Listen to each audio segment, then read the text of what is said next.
Hello and welcome to Cinema to the Letter. This episode, it's that new film known as Guardians of the Galaxy, Volume 3.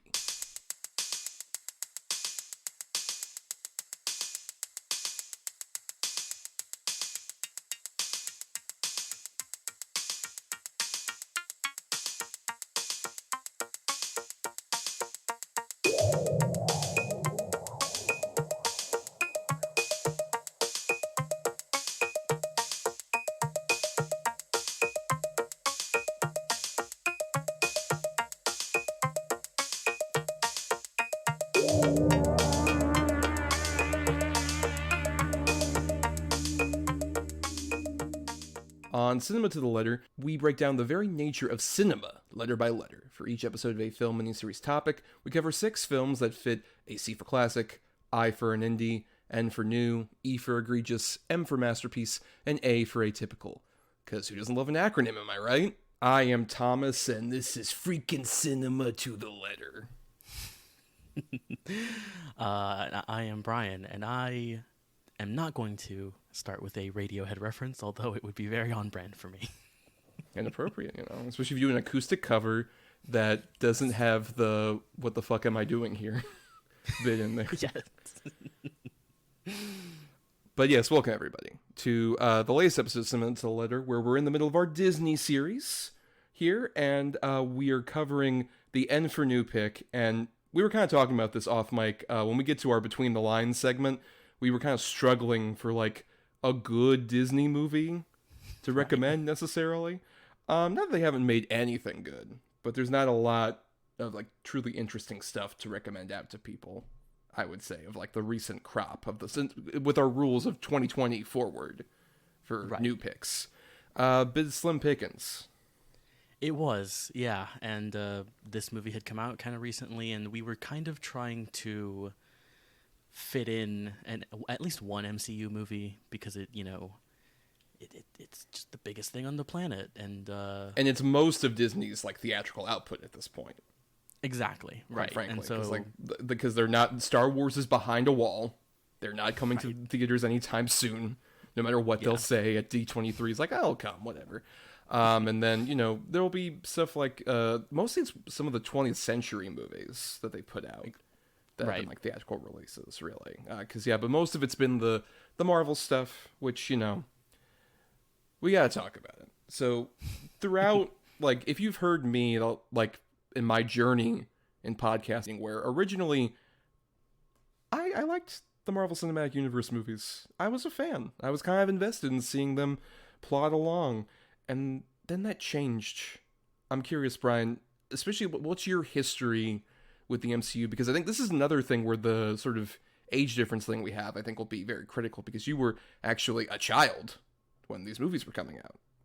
Yeah, and I remember not really being as invested. I think this was a time when I really wasn't going to the movies a lot, but I remember really tuning in for the Avengers in 2012, and like the rest of America, it was just this massive event.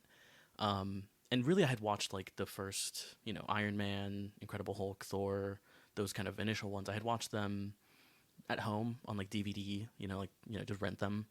But when I watched the Avengers in theaters, it felt big, and it felt like this big moment, of course. And that really was kind of where I started to kind of become interested in these movies. I'm not a huge comic book fan. I've dabbled a bit here and there. I've read a few comics, but like, it's such a big like world to get into. But like you, this was like, I was so interested in these.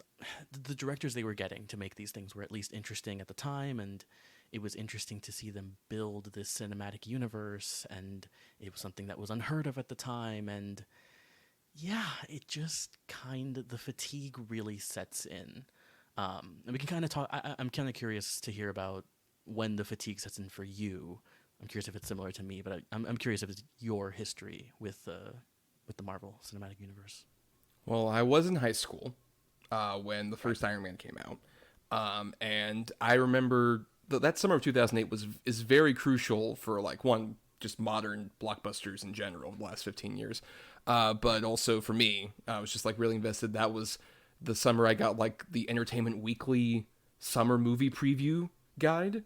And I was like, wow, I gotta check off the list. I gotta like see as many of these as I can. And you know, sometimes you get your Iron Mans, which are big surprises. Where I remember seeing the first Iron Man and feeling like, wow, this feels different than like a lot of other Marvel movies. And I did revisit that along with a couple other movies. And it is amazing going back to that movie and seeing how not necessarily quaint it is, but how just like small scale and intimate that movie is. It's basically like a fucking Altman movie where occasionally people are in robot suits because people were just like talking on top of each other, and it felt so new and different for that particular era where we had been used to like, you know, the Sam Raimi Spider-Mans and something like the 2000s era comic book movies. And then I remember it being so new to me. The credits started and I'm like, well, I'm gonna get out of here. You know, the credits are here. There's no reason to stay. And then going back home and seeing on YouTube, everybody's like, there's a post-credit scene at the end with Samuel Jackson. I'm like, what? Crazy. A thing after the credits? What is this, Ferris Bueller? That's nuts. That doesn't happen now. But yeah, and then I saw Iron Man the second time. And from there, yeah, I watched, I would say, every single one of these in a theater up to a point. And I think for me, in terms of like sort of the fatigue, I think it's a number of things that, you know, are partially because of like the culture Marvel created, where like I was deep into like Screen Junkies and other like YouTube channels that talked a lot about these superhero movies and kind of the development of them, and like following like slash film a lot at that time as well. I was just like, oh, they're announcing this guy's gonna be in this movie and then it's gonna like kind of cross over here, because I'm with you that like I didn't read comics nearly as much. Like most of my exposure to people like Spider-Man and even Iron Man were like, there was a 90s era, not just Spider-Man cartoon, but an Iron Man cartoon that was similar style, very odd. And I was like, I never seen this guy, like, because, you know, obviously like pop culture allows you to be invested in like Spider-Man and the Hulk and, you know, the bigger guy, Captain America even, I was vaguely aware of. The guy with the shield, whatever. When we got to these movies, I somehow became so invested in just like this is like going to pay off here, this is going to pay off here. Like all the setup is so intricate and so airtight. There's no bit where they're like, no, that didn't happen. Stop it. No, we're not doing anything with that. It's fine. Like no better example of that to me is like when Thomas Kretschmann appeared in the post-credit scene for Winter Soldier. And I'm like, oh, he's going to be like the villain, right? They're saying, well, because he's got Elizabeth Olsen and Aaron Taylor Johnson captive. And like, oh, they're going to like go onto his compound. He's going to be like the big villain. And he like gets very unceremoniously bumped off during the opening of like Age of Ultron. Yeah. But anyway, yeah, just so that sort of thing, like I was very invested in all that. I think just after a certain point, it became a thing where like when Iron Man came out, and then the sort of cinematic universe thing built all the way to Avengers, it just felt like, oh, this is a solid new thing that I can watch in addition to, you know, other things that are in theaters, like romantic comedies, comedies in general, you know, thrillers that were made for adults, you know, stuff like that. Just like, oh, this is fun. Touchstone.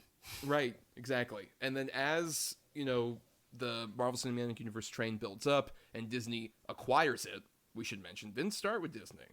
Paramount. If you watch the early ones, where I just love that deal where it was like, hey, Paramount, we want to buy the Marvel movies off of you. And they're like, what's our logo's got to be in front of them. Deal? Okay. Great. So much money off this one.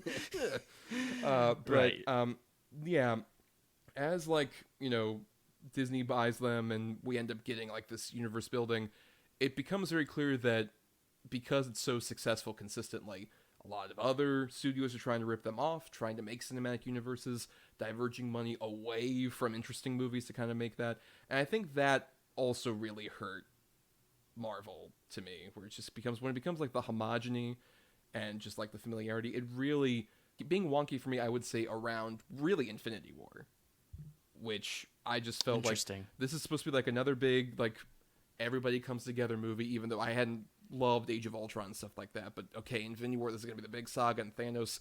And I remember liking it at the time, but feeling very hollow about that ending. Obviously, because I'm just like, oh, they're going to like come back. Like all these characters, like Black Panther just made $1 billion in like 3 months. They're gonna bring him back. It's still playing like 2 theaters down. You can go see it right now. Right. And doing very well. Yeah. Still in like May. Right. But yeah, so and then like I was still invested enough for like by Endgame, and truly feeling that weird sort of satisfaction of just like, oh my god, well, it all culminated and it just in this beautiful payoff, and I'm so grateful. And then fucking Spider-Man Far From Home coming out like 2 months later, Yeah. I think just made me realize, like, oh, this isn't going to end. And then we had a break in 2020, and then we never got a break after that point. Yeah. I mean, for me, like, I don't know. I start to become a little suspicious around the time of like Civil War, because I did like Age of Ultron, and I like some elements of that movie, but it's a whole nother. Cancel. There's a lot to discuss with that movie, but like again, Guardians had come out and it was a huge hit, and that first Ant-Man movie is great, and I was interested in Doctor Strange and Guardians too, but like I don't know, there's something about Civil War and even a little bit with Homecoming and Thor Ragnarok where I was like, I don't love these as much, and I'm kind of becoming uninterested in like the craft of these, where like these they don't look as good. The quality is starting to, you know, kind of not be as good as it was, because you watch a lot of those early Marvel movies and like they look really great. I mean, a lot can be said about that, like they were shooting on film, but like the directors were getting to express themselves a lot because there wasn't this kind of pressure of like, we have the cinematic universe, it's worth a bajillion dollars and everything. And yeah, like it's been this weird thing for me where I've never just been tuned out completely. I will always like go back, like you say, for like Black Panther. I was like so invested in that because it seemed so interesting and it's so exciting. And then for Infinity War and Endgame, they were kind of like these big event movies again, right? It was like the ones that everyone was going to see, even the people who like had not seen a lot of the earlier ones. They were going to see the new Avengers movie. And yeah, so it's this weird thing of like I keep getting pushed back in, but then I just don't care about some of the other movies. And it kind of leads us to now where I'm just not as interested. And I think like you said, like that pandemic break like should have kind of been the kind of refreshing, right? It should have been a refreshing break from just so many, because that's the other thing is they make so many of these where it goes from like 1 a year to 2 a year to 3 a year. And yeah, like especially, you know, since the pandemic, Black Widow on, like it's been so much, and I've just kind of lost interest in the whole thing, I think. Yeah, I would say I also have, but like Civil War, I loved in theaters. I'm like, this is the best, 5 out of 5. And with each watch, it's kind of been like, oh, okay, it's a bit worse, to now where I'm just like, it's fine. I don't know. Like I have it as like a sort of similar, not too far off from Age of Ultron, even though they're just very different movies. They're kind of like the worst parts of like each version of like what a Marvel movie can be in terms of like their universe building and the kind of familiar jokes, and stuff like that. But like it is weird where I would say like the pandemic year, which you can, if you're a patron over at Cinema Number 2 Letter, patreon.com/Cinema Number 2 Letter, you can hear the backlog of the old double-edged double bill stuff. And there was a point where like we covered on the Patreon like all the Marvel things, not all of them. We did WandaVision and then the 4 movies that came out that year. And if you listen to those, you can track me losing interest in that particular year. I think because also like having the TV shows was in theory like an interesting, like, oh, this is a side thing that we can dig into. But that first year where they're coming out the gate with like, here's WandaVision, here's Falcon Winter Soldier, here's Loki season 1, here's What If, one of the worst fucking television experiences I've ever had in my life, watching the whole season of What If. Yeah, I couldn't make it past the first episode. I just didn't. I only wanted to watch it because Chadwick Boseman was last stuff. Pretty much, yeah, that's the only reason I watched it, and then I didn't care about the rest. And for the record, I would say that one episode is actually probably the best one. Of like the T'Challa is a Star-Lord instead. Right. What if this happened? And then they have to connect him into the season finale of this anthology show. Everybody has all the fake Avengers that we saw in other episodes unite. I don't care Why would I care about that? The fun is seeing individual characters have different things. That's the problem, really. As we keep going on, it feels more and more like we are building this universe first and putting the characters in the secondary spot. Some of those recent movies, like they've done, I've liked. Like, I thought Black Panther Wakanda Forever was, like, the best movie you could possibly make under the circumstances. Right, exactly. And then Doctor Strange in the Multiverse of Madness is literally, to me, just like, from scene to scene, you're either thinking Sam Raimi is behind the camera begrudgingly waiting for Kevin Feige to leave. And then Kevin leaves, and he's like, he's gone? They all die. They all die horribly. Fuck these idiots. Fuck you, John Krasinski, Fantastic Four. Hell yes. Yeah, I mean, like, that. My interest in that movie was like, oh, it's a Sam Raimi movie.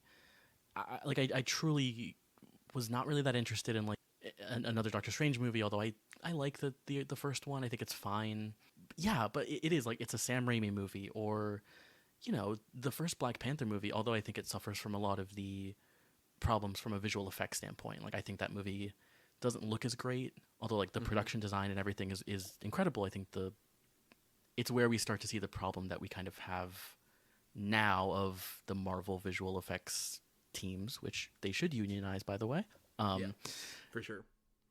That's mainly my interest in, like, Wakanda Forever was like, okay, the first one was great, and let's see what, you know, they can do with this. But the like, new Ryan Coogler film, as opposed to the new MCU movie.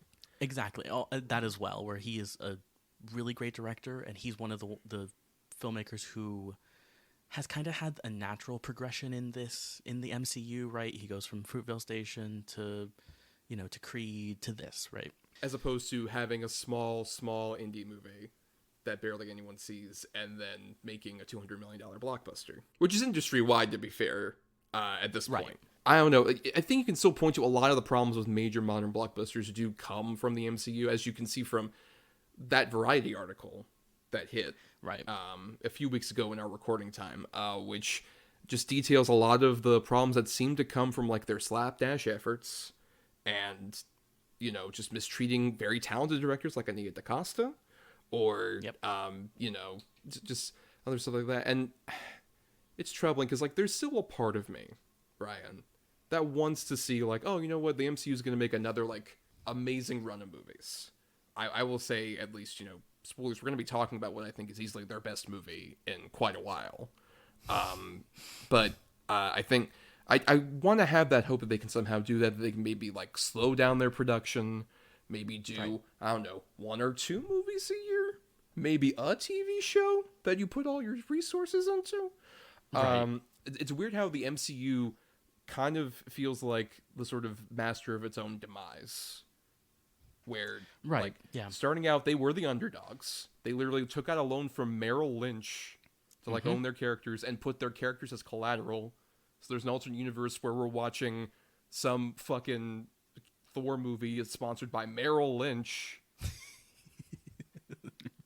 Ghoulish. A bit more ghoulish than right now. Not too far off. But I think there's a slightly worse world there, I would say. There is. But then, like, there were these underdogs. They made good, and they were making, like, all these movies that people were invested in, and critics were decently liking for a while. They would throw an occasional risk out there, your Iron Man 3s, in between, you know, your Captain America Winter Soldiers. There was still a bit more variety, you know, and then creating this homogeny that they were doing, and then eventually getting to the point now where they're like, let's reverse engineer this, like, magic that we had before, and we're going to be desperate about it. We're going to be, like, introducing characters in fucking TV shows and reshooting entire TV shows, because it's like, no, we have to, like, change it to be this entirely different thing, and introducing characters from previous things. Look, it's Toby and Andrew. You love Toby and Andrew, don't you? You do. Yeah. And that's the thing. That is, I will say, the moment for me. Spider-Man, No Way Home. I sat there on an opening night, keeping in mind also this was Omicron COVID, so I was still kind of terrified of being in a packed theater, and I was literally next to people who, and I don't want to yuck anybody's yum about, you know, you like Easter eggs and all that other shit, fine. Sure, we need something in this world, right? And you have that, that's fine. But when they're just, like, loudly whispering to each other when, like, Matt Murdock shows up in Spider-Man No Way Home, and like, oh my god, it's Matt Murdock, it's fucking TV show, the devil. A true depressing point for me, especially because I double featured that with Nightmare Alley. Not a movie that I love necessarily, but the contrast of like going to this very mediocre blockbuster that, quite frankly, at certain points feels like a Funny or Die sketch, just blown up to 2.5 hours, particularly in the great green screen quality of it. But the contrast of seeing that in a full packed house and then going to, I think, a flawed but at least like a daring, interesting movie where I was the only one, Brian. I may be one of 5 people who saw that. I assume, did you as well? I did not, but mainly because it was Omicron, so I was like, right. I went and saw No Way Home on a like Monday 1 p.m. and it was still packed. Like you were saying, the kind of green screen stuff in like No Way Home and is just kind of a larger problem that I have with these movies, which is like you say, because they've kind of homogenized themselves basically. They have a similar tone. A lot has been said about the kind of MCU dialogue, the attempts at humor, and like I can forgive some of that if the movies just looked interesting or visually interesting, because these are comic book movies and they should look like comic books. I don't know. I think it needs a gray filter, just a little bit. Like even our more colorful movies have to have this slight gray filter over it. That just like slightly dulls it, because it almost kind of feels like it's part of like this thing with like the comic book movie angle of it, that like so many of these movies, because of like the humor, the constant quips, it has the energy of just like, oh, this is stupid, right? This is kind of silly. Right. I mean, you're super invested. We want you to be super invested, but like, look at that. These dorks are in costumes. Your name's Dr. Octopus? God, yes. Yeah, just all of that stuff is bad enough on its own, but again, like, just the way that these movies have become this gray like sludge, and they all look like that, and they all have these final set pieces in these gray backdrops, and they just look so uninteresting. And then like I also revisited a couple of the Marvel movies, like the first Avengers movie, which like, look, fuck Joss Whedon, but like yeah, this is also I'm confirming all these stances are very much for the show as well. Fuck Joss Whedon. Yes, absolutely. But that movie is incredibly well directed, and the way that movie shot and just has it looks so dynamic, and you don't really get that from a lot of these later movies, except for the movie we're talking about today. And it's another thing that kind of just makes me uninterested in these is that whole thing. I revisited the Avengers as well. I think the climax of Avengers is like amazing. The last hour or so of Avengers is like top notch. And then I think the rest of it is a very solid TV director doing a blockbuster movie. Yeah. It is well written in terms of like these characters being together. I don't think it's extremely well shot at all necessarily. I would disagree. I don't know. Maybe it is me kind of just looking back with rose-tinted glasses. Yeah. But like, I don't know. There was something about at least just rewatching the first Avengers movie and just kind of being visually interested in the way that it was shot, at least that. But I also just think, in a movie like Iron Man 3, for instance, which has so much personality and so much character in it. Yeah, it does. And this is a very pro Iron Man 3 podcast as well. Incredibly. All you MCU fans who are like pulling out your hair, get ready. Well, and yeah, I mean, look, Iron Man 3 is such a weird movie, and it's such an insane movie, and I rewatched it again. That was the other one I rewatched, and it is insane that movie exists, and feels so daring and so weird in a different way to like the Guardians movies, but weird in like that movie is so much about like anxiety and 9/11 and just like it's weird. To be fair, the entire, like, I would say, because I've revisited along with the Avengers a few other, and the first Iron Man, I also revisited like an Iron Man 2, which is terrible. Very bad movie. At the same time, also, I think all 3 Iron Man movies are very insane for different reasons, which is not a sort of quality you get with a lot of these MCU movies, where you have like this Altman movie with superhero stuff in it. Then Iron Man 2 is like a kitchen sink movie. Truly. Just fucking throw everything and see what sticks. Not a lot of it does. Most of it does. Sam Rockwell, though. He's pretty good. He is pretty good. But then Mickey Rourke. Well, he wants his bird. He wants his, which is my favorite meme, I think, of the MCU, because it's just like so dumb. He just wants his fucking bird. Yeah, it's so bad. But then Thor, the original Kenneth Branagh Thor, which I think is fine. That is like sort of my exact middle of the MCU ranking for me. Like, Okay. this is right in the middle. But to be fair, like we're talking about kind of the whole like the way that a lot of the modern MCU dialogue undercuts the kind of dramatic tension. Like, I kind of yearn for when these like characters were being handled by Kenneth Branagh. Like, I actually quite like the kind of Shakespearean stuff in Thor. I really dislike the fish out of water stuff, but like that's a whole other conversation. To the degree that I am like polar opposite of you. It's so funny. Yeah. But anyway, yeah. Then Avengers, Iron Man 3, which fucking rules. I think, if not for like the Rebecca Hall problem of it all, I think that would be a perfect movie to me. Then Thor Ragnarok. So I skipped a few, obviously, after that point. But Ragnarok, which, you know, I wanted to rewatch just because, like, the modern kind of, speaking of something I've soured on that I really, really liked in the early 2010s. Taika Waititi. With the Thor Ragnarok of it all, though, I think that one is still fun, but I'm really seeing a lot more of, like, the kind of deflation elements of it, where it feels just like we're kind of being snarky a bit more. And to be fair, I think that's a lot worse than fucking Love and Thunder, which is my absolute bottom, like a terrible, abysmal film that like all these other MCU movies that are done by like, you know, smaller directors don't get a lot to do. At the very least, a lot of the MCU just feels at least competent at its worst to me. Just like completely fine movies that will never think of again. Most of my bottom ones until this rewatch of a couple things, like hot take, I'm going to say it. One of them's Infinity War. I really don't like Infinity War anymore. I agree. I think that movie is so boring and so long. It's literally just like, it's an action sequence followed by, hey, did you not see the last couple Marvel movies? Here's a thing. Just so you know. Like, that's what it just feels like, alternating between everything. And I don't think Thanos is that interesting a villain at all.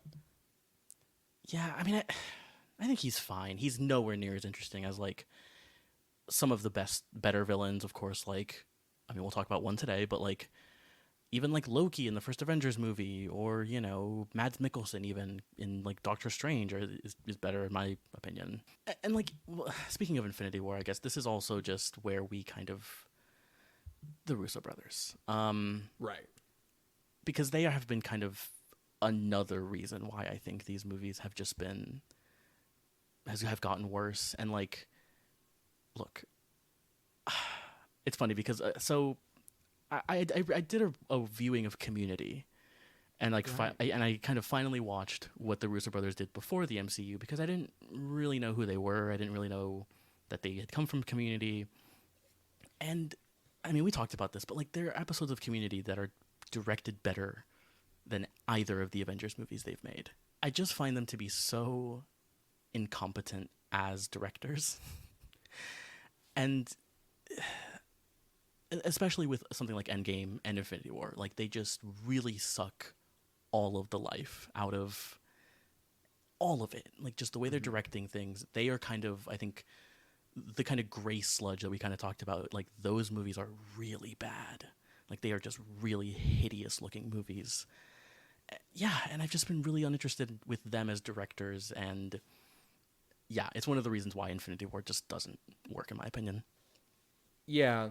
Though I will say, by contrast, after this Russo bashing, which I want to emphasize, I very much agree with most of that. Except to say, I still really think Endgame's pretty great as like an actual ending for all this stuff. I think it's more on the script, obviously, because I see a lot of the gray sludge stuff still.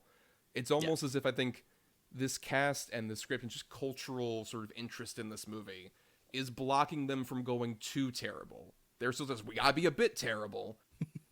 Like, everything that actually happens in that final battle, aside from the you go girls very thin feminism bit of like all the female heroes suddenly are in the shot, aside from that, I think that ending battle, like everything that happens in is really great, and I think there are wonderful like moments that I still was like cheering about. Like I think Captain America with Mjolnir I think it's like too Yeah. cool a thing to fuck up.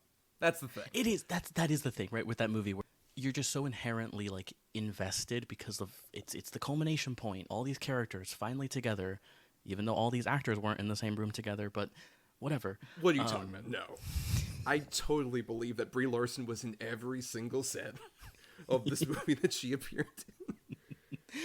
But like, yeah, and so it's inherently entertaining. Where like it is like anyone could have directed that sequence, and at least it would have been like okay. But I will agree. I'm kind of half and half on Endgame. I like some elements. I really dislike others, but I will at least concede that it is. I think it's a very fitting kind of, culmination point of like all these other, 20-something movies that have come before it. I think it's once again just a factor of like it's Marcus and McFeely, I believe, are the two screenwriters that were like on a bunch of these movies, like since around like Age of Ultron or some shit like that. They've been around it was ever since Winter Soldier. That was their first one. Winter Soldier, yeah. Right. Winter Soldier was their first one. They've been around kind of riding the ship this whole time. And I think they at least knew, like, we have to keep our investment in this. And I think all the actors are also just so invested.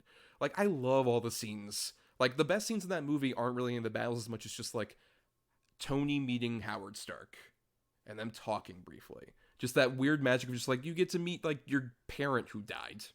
Like, that's way more inherently investing. Or, like, fucking Captain America and Agent Carter dancing at the end of that movie. Yeah. I think that's a genuinely great just culmination. Like, that's it. That, to the degree that, like, when I watched it again, I'm like, I have no interest in watching any more of these movies that aren't from a certain director. Who, I think we should finally get to that, Brian. We've talked a lot about MCU.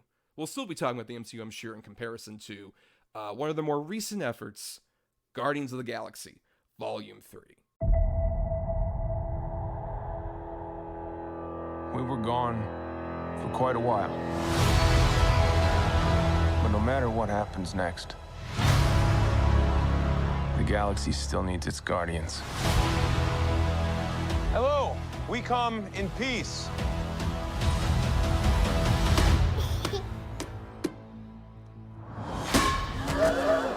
Come on, Drax. Seriously, dude? No! Ow!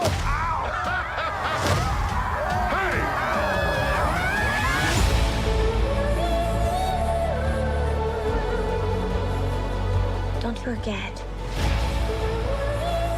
where we came from.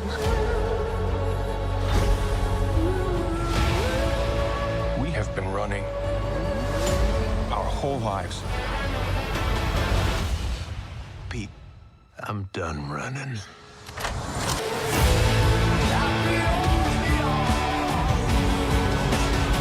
And we'll kill anyone who gets in our way. No, not kill anyone. Kill a few people. Kill no people. Kill one guy, one stupid guy who no one loves. Now you're just making it sad. So, Guardians of the Galaxy, Volume 3, is a fairly recent film from May 2023, May 5th, 2023 is when it came out, from director-writer James Gunn, who, we've given all the Marvel, Disney their day. It's Gunn's day now. I'm sorry, that wasn't what I meant to say. It came off a bit wrong, but I'm spelling it with two N's. Brian, you don't have a huge familiarity with James Gunn outside of the recent movies, right? Like the Suicide Squad and the three Guardians films? Yeah, right. I was initially going to watch his the movies he had made pre-Guardians. I didn't have time. But I have, of course, seen his masterpiece that he wrote, Scooby-Doo, as well as Dawn of the Dead. But yeah, I mainly came to know him through the Guardians movies, which is kind of really interesting. But I'm assuming you are quite familiar with his work. Someone's forgetting future Criterion release Scooby-Doo 2 Monsters Unleashed. Of course. How could I forget? I'm so sorry. But yeah, I knew of James Gunn. I think the first one of his movies I had seen, I believe, would have actually been The Dawn of the Dead, if we're counting the writing credits. Yes, The Dawn of the Dead. Right. Which, obviously, I still think is the better Zack Snyder movie of the ones. That's my favorite. It is a great movie. And one of the better sort of horror remakes out there. And then I found out about him weirdly through Lloyd Kaufman and Troma, which is where he got his start. Mm-hmm. Doing a lot of like smaller Troma stuff. He wrote the movie Tromeo and Juliet, Yes. which I'm guessing you're aware of. Do you have any idea of the depravity in Tromeo and Juliet? I don't know. I've been kind of picking at this Marvel book that I picked up. It's MCU: The Reign of Marvel Studios, written by Joanna Robinson, Dave Gonzalez, and Gavin Edwards. That basically covers like the entire history of these movies and goes into a bunch of stuff, and it goes into a lot of some Gunn talk, and it was going into his history with like trauma, and it mentions Tromeo and Juliet. But have you seen Tromeo and Juliet? Oh, I've seen Tromeo and Juliet. More recently than that. I mean, I'm not a huge trauma-versed person, but I've seen a handful. And I'm like, I get the vibe. Right. It's deliberate vibe that I only tolerate under certain circumstances. Romeo and Juliet is one, I think, just because it's Romeo and Juliet, but they're all like addicted to sex. Sean Gunn plays a gangster who kind of dresses like a toddler, and then at one point he gets his head caved in by being thrown out of a car onto a fire hydrant. There's very rough gore there. So you can see at least the subversiveness that he would tone down a bit. You know, Sure. As he made other movies. Though, to be fair, his directed movies, I have seen the earlier ones, which include Slither, which is a fun, solid horror comedy. Starring Rooker, a rare Michael Rooker starring role. Hell yes. Yes, that movie I think is a lot of fun. I've seen before, and I recently watched Super right before we started here. I think it's still a great movie, but that is definitely also the one where it's like, this is like 2 times the budget of a Troma movie, but not too far from a Troma movie at the same time. It's a very interesting film. Right. That isn't going to be for everybody, but I'd be curious especially to hear what you think. And then the Guardians movies, which we'll get into here, but also even like the Suicide Squad, which figures into this movie's production very heavily. It does, yeah. And so I've always been a fan of him, at least just being, however tasteless to any degree, a very interesting subversive director who clearly takes a lot of influence from genre filmmaking, but also does have weirdly commercial instincts at heart, as we get into with these Guardians movies. And I mean, while we're talking about Gunn, do we just get into the production thing? Do we want to get that out of the way now? Yeah, let's do it. So James Gunn obviously had directed Guardians of the Galaxy Volumes 1 and 2, and he had a big success with them, very popular movies, and he had signed on shortly after doing Volume 2 to go ahead and sign for Volume 3, but in July of 2018, Disney and Marvel decided to fire him from the production, mainly because a bunch of very conservative, shitty commenters like Mike Chernovich, whatever, fuck that guy. Yeah, who cares? Yeah, right. Point is, he was just like circulating some old tweets that where James Gunn had made some bad jokes. I think we can all agree, just bad jokes. Yeah, they're just like, yeah, they're not like harmless, but they're also not very harmful. It's just kind of like, why the fuck you doing very this, dude? tasteless, just kind of juvenile. Yeah, kind of edgy, just for the sake of being edgy. It seems right. Which, like, there's a difference between doing that, say, in a Troma movie where I know you were skimpering around, barely trying to make this in New York in Hell's Kitchen, versus you tweeting something like, I don't know, while you were making Super that was like an off-color joke. And you know, he admitted as much. I have at least a little bit of here what he said. He said, making movies and telling jokes that were outrageous and taboo was what he started his career with, but he's developed as a person. So as my work and my humor develops, it's not to say that I'm better, but I'm very, very different than I was a few years ago. So yeah, you know, reasonable response to that. Yeah. Yet, Alan Horn met with him and was like, no, still don't want him here.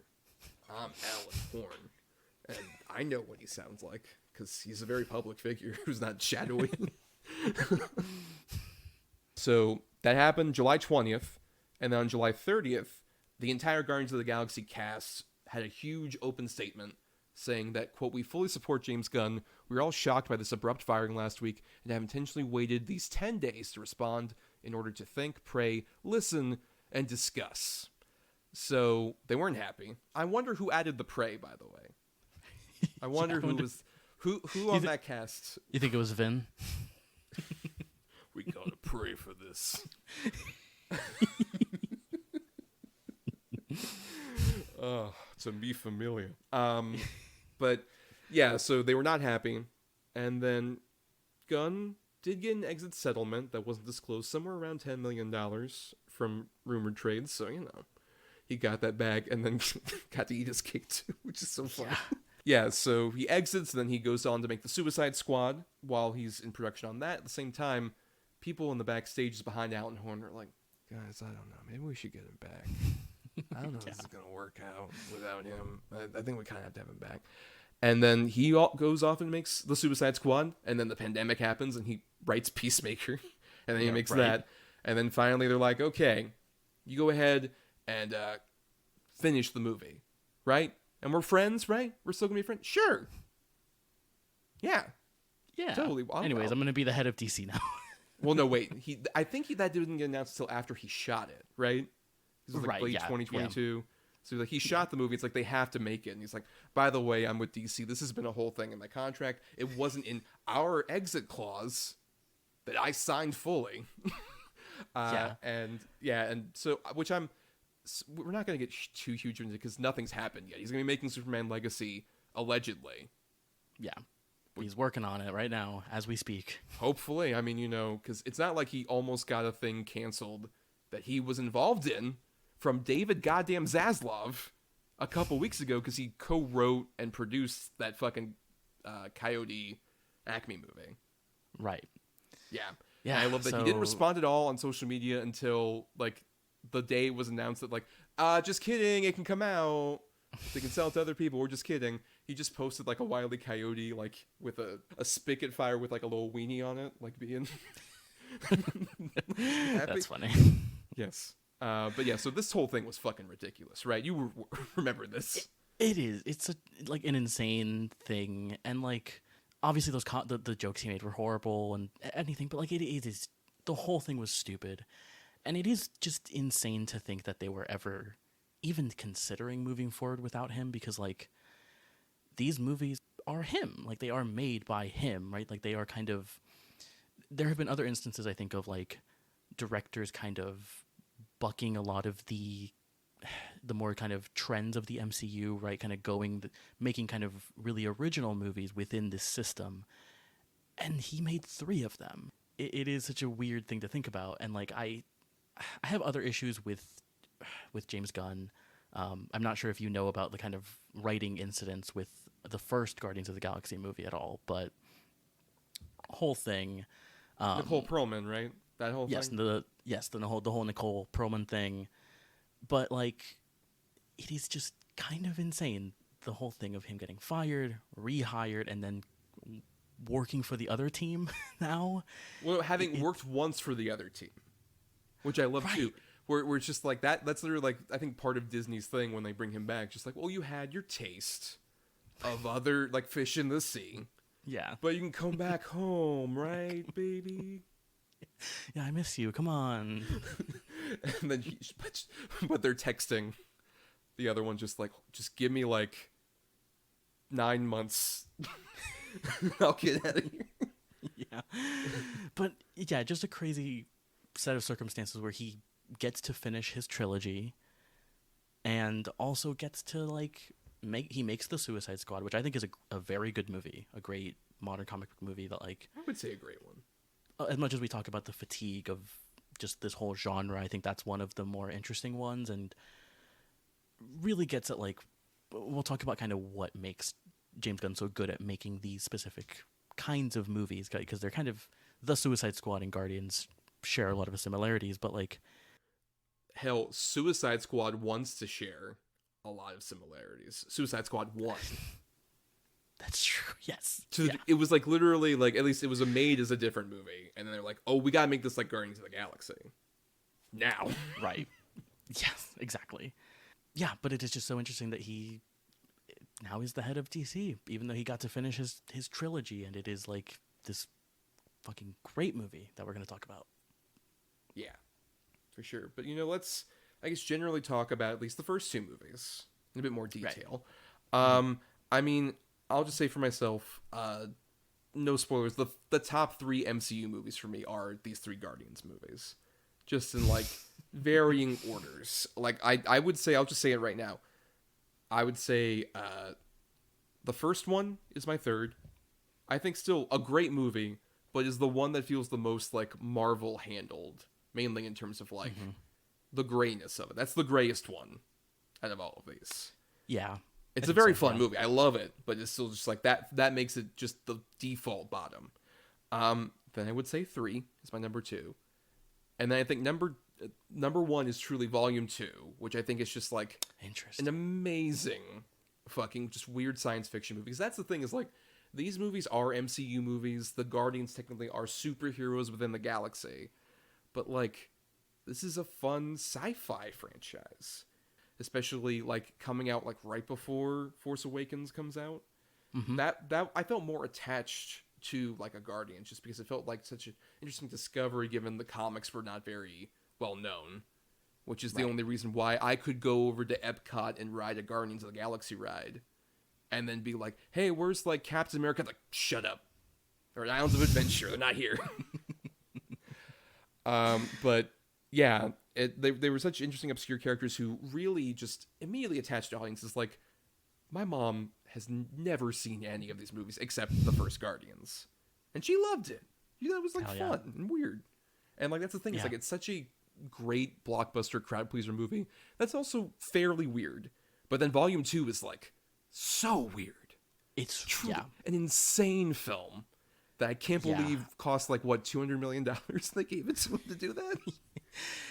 To kind of talk, I guess, briefly about like my history with these movies, though, like I remember seeing Guardians in 2014, and I would have been 15 or 16, and just getting excited by just how great. I still think, like, you're right. I think that it is the quote unquote blandest of these movies, but like visually. From a visual standpoint, right? Yes, visually, but I still just remember like that fight sequence, like with the ships above nowhere.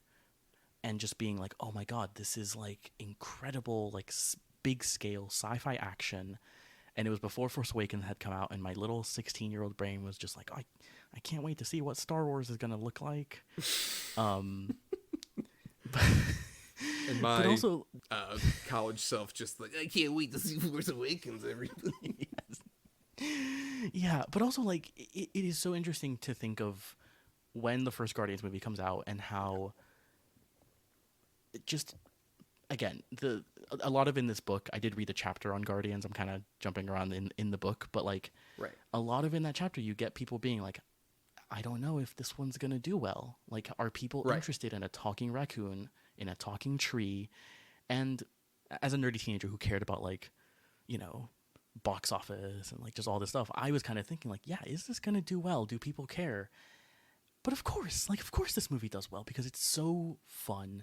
And the characters are so well written, and it is like one of the things that they talk about with kind of people looking back on the Guardians movie is like, this is just so unlike what had come before, right? Because like, even though a lot of these movies, especially like Thor or the Avengers, have a lot of comedy to them and a lot of like levity, this really felt like the first one that was like truly just a comedy. Yes. And especially coming after, like, this comes out after Thor the Dark World, a good movie, by the way, and Captain America the Winter Soldier, a bad movie, by the way. So I got some hot takes. Yeah. But, like, yeah, those two movies, which are so dark and serious and whatever, and this movie comes out and is so fun. And, yeah, I mean, the cast is great, and like you said, Volume 2 is insane. I mean, so many of the decisions in that movie are wild, and again, at that time when it's made is so weird because it's weird that they let him make that, because that really feels like when they're putting a tighter leash on like the creative decisions of the franchise, it feels like, right? That's where the kind of a lot of it becomes homogenized and like. I would argue, I mean, that's also the same year as Ragnarok, which you can say a lot of things about Ragnarok, but it's distinctly of its director. That's true. Yeah, I will say that. Yeah. But yeah, I just remember Volume 2 being so weird and unlike any of the other Marvel movies around that time either. And I will say I prefer Volume 3 to Volume 2, I think. That there's something about I prefer a kind of I think just the last hurrah of this movie is so like palpable. And it really just like wins me over Volume 2, which is also great. And I think another big thing that I like about this is something like, speaking back to Volume 2, that Kurt Russell said when he watched the first Guardians after he got offered Volume 2. And he was just like, oh man, so Pratt's doing what like I tried to do in the 80s. And I think that's like the real key to it, is like it feels like it's truly like if Kurt Russell had been Han Solo, which he auditioned for. Did he Have really? you seen that There's footage of that. It's very interesting. Wow. Yes, because he was like part of it, and that was the whole audition process. Was like the cast of Carrie and Star Wars were like auditioning for the other movies back to back, pretty much. Okay. Yeah, so it's interesting in that regard too. But anyway, yeah. So it feels kind of like more like that. It feels like Gunn is inspired clearly by what Carpenter was doing to some degree, and that like this feels so indebted to like Big Trouble in Little China, which is like such a like movie where it's like, I don't know, we're gonna just treat this we'll see how this goes, we're just gonna like very much feel this like kind of stream of consciousness thing. I think even with the first Guardians, even though it's like very plotty in traditional Marvel fashion, there's still just like so many different distinct weird ideas to like go past what the audience would think. Having a Jackson Pollock joke in fucking the first Guardians still is like amazing that he got that past them. And yeah, I just think it has that a bit more of an adult edge, while at the same time having like an actual investment for like a kid, because like that's the thing also I didn't really mention about the MCU stuff on a personal note. My little nephew, who I've talked about before, the big reason we really bonded initially was he loved all the Marvel stuff, and I would explain to him like, well, that's Loki, he's Thor's brother, but he's a bad guy, and just like he was like, wow, I'm amazed you know all of this. Just gobsmacked. And he loves Guardians of the Galaxy. I've seen many pieces of footage of him dancing along to Peter to Come and Get Your Love, like during the opening. It's very sweet. But yeah, at the same time, like that's, I can see why he would be invested. You would have been invested when you were like 16. I would have been invested when I was like in my like 20s. It was like a fun fucking movie. Yeah, and like I'm gonna refer to this book again, but like in this book, like Mark Ruffalo and like Robert Downey Jr. kind of both talk about that being the moment where really the MCU, the first Guardians movie, where really that becomes like the idea of a cinematic universe, something like bigger, becomes like more attainable. And I think it is where these movies start to get, for a while, like they were really like critic proof, like any sort of, they were just going to make $1 bajillion every single weekend no matter what, and like everyone was going to go see them, everyone was going to talk about them.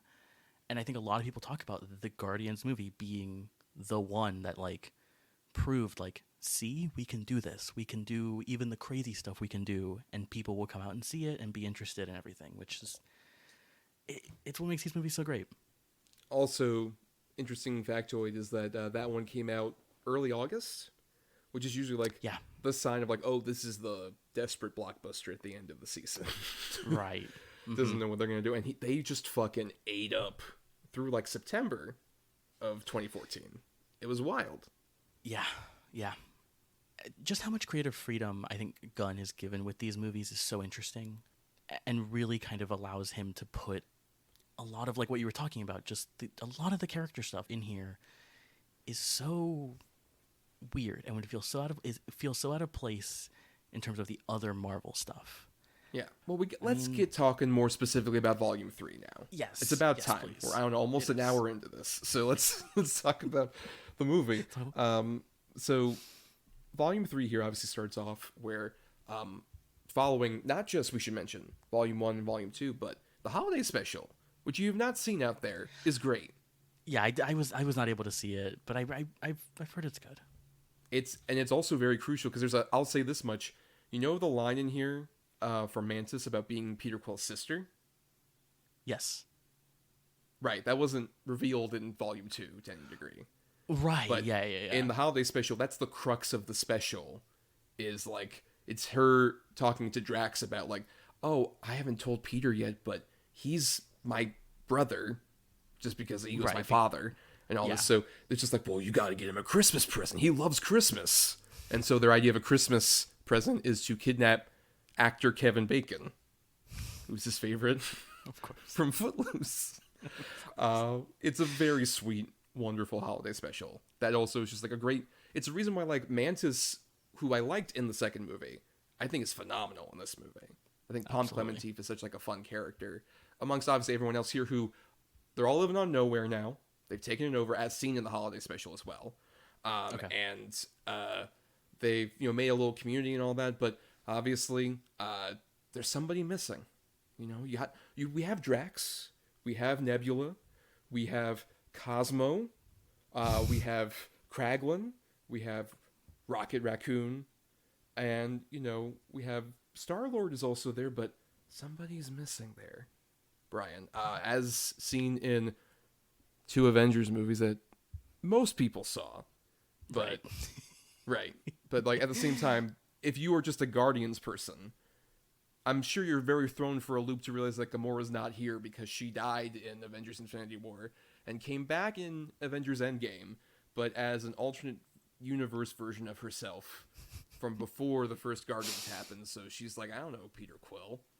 Oh, what did we have? Something like, you were my everything. Yes.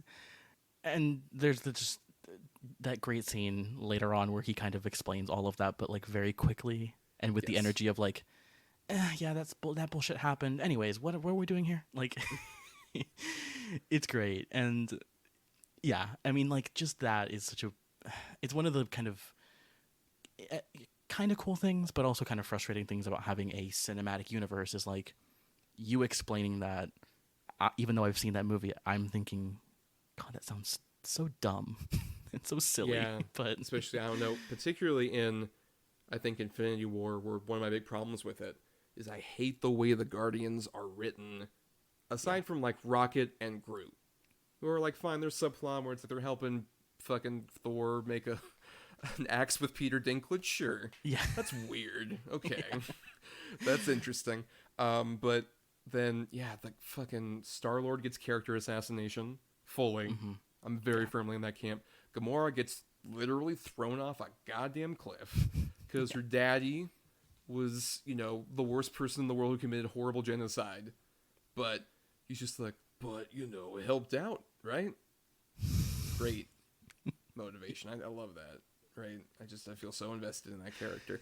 He worked so much better as an unseen evil for Volume 2. He's fine whenever in Volume 1, just like, hey, I'm here. Yeah, Thanos is here. We'll get to that later.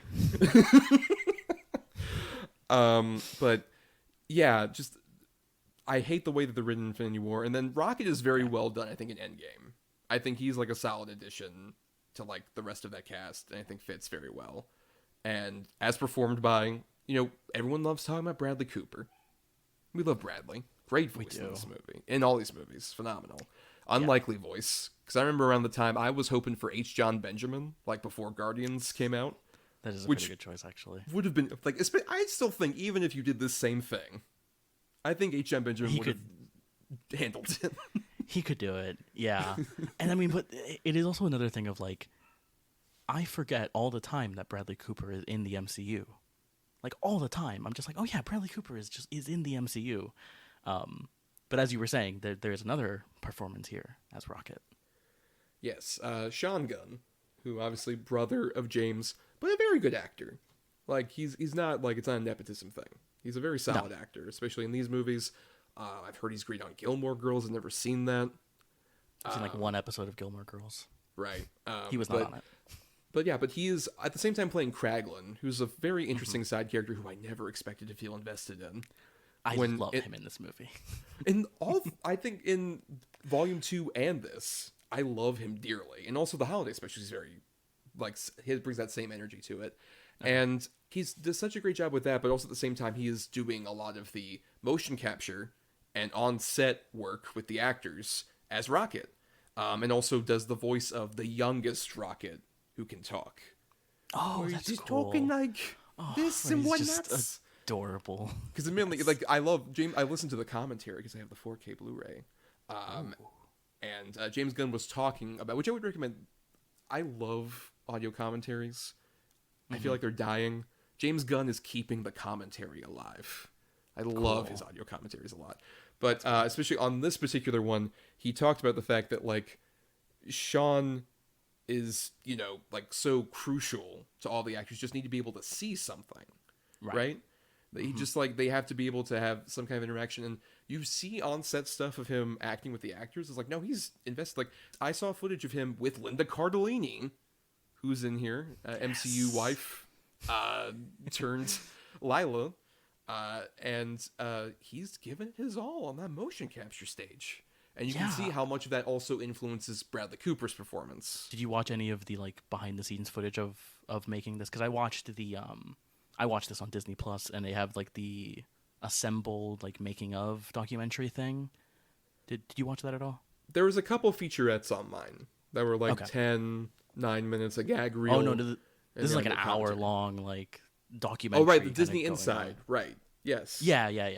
But there's a lot of footage of him in there, kind of on set, like again, yeah, like you said, like it's that thing that they talk about of like they need something to be there so that Rocket feels like a real character, but also like he's giving like a genuine performance as he's doing it on the set, right? Like that's it's an interesting thing where I am kind of imagining like, oh, he's just kind of like there, but he is giving like a genuine performance. Like he does all the emotional beats, and it is a really great physical performance. Just for the way that he like folds his knees when he's like doing the motion capture, it looks very uncomfortable. Especially that man is like near 50 at this point. Right. He's doing this shit. Yeah. Right. But no, you're right. Like, yeah, it feels so crazy, and it is even crazier to think like we kind of mentioned earlier, like it's weird to think that when the first movie was coming out, they had this idea of like, will people care about a talking raccoon and a talking tree?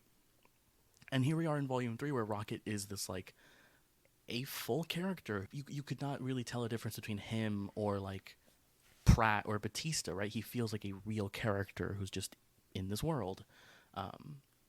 And yeah, Sean Gunn is just giving a great physical performance as him. Well, yeah, and I mean, Rocket is the key to all of this particular entry, because this is obviously the one that decided on the very, I think, truly the bravest choice I could imagine any $250 million blockbuster could make, of like the Rocket character who everybody loves. He's just like, he's a kind of like, oh, he's a scoundrel, but he's cute because he's a raccoon guy. But he says he's not a raccoon. Right, he's not a raccoon, which was a fun joke that you realize has traumatic backstory. Yes. In Godfather 2 level fashion, because it cuts between Rocket in the present having been horribly, put into a beaten to near, what exactly? He's in like a coma, kind of. Right. I would He's say, beaten right? into a coma when Adam Warlock shows up. Exactly. Right. Will Poulter. Having fun, though I will say maybe like we'll get to it. Like probably my least favorite thing about the movie, even though he's solid, it doesn't. I disagree. Oh. I mean, Okay. I can see what We'll what get you mean to by it. that though. But like, We'll get to it. Yeah. But after that happens, Rocket is near a coma because the med pack that they try to use to heal him from his wounds like caused him to have a horrible seizure. So I've definitely told the guardians of my nephew to not watch this particular movie with him. I don't think a 7-year-old could handle this to any degree. No, yeah. I mean, like, it's rough. It is. A lot of this movie, right? Like, as much as like there has been kind of a recent discussion, I think around like, I remember around like Black Widow, people were like, is this the most violent Marvel movie? And then you watch it and it's like a broken arm for like a frame and whatever. And it's such a well-staged frame, though. Yeah, great shot movie. But like, yeah, really while rewatching this, I was kind of fearful of those flashbacks, right? Because I was because you know them already, like rewatching it, are they gonna feel a bit like, okay, let's move on, we kind of get this, but no, they feel so human and so beautiful and so human in like their characters, I guess. They are they are animals who have wheels and you know. Right, these characters who we're referencing here, because like in these flashbacks, we have the High Evolutionary, our villain, played by Chukwudi Iwoli. I think I'm right. Oh yeah, better than I would have done maybe. I will refer to James Gunn calls him Chuck. I'll call him Chuck. Cool. On the commentary, so I'm stealing that from him. But he's great. Especially he was also in Peacemaker. Which have you seen Peacemaker? I have. Oh my gosh, he was in Peacemaker. Right, he was the lead of the task force.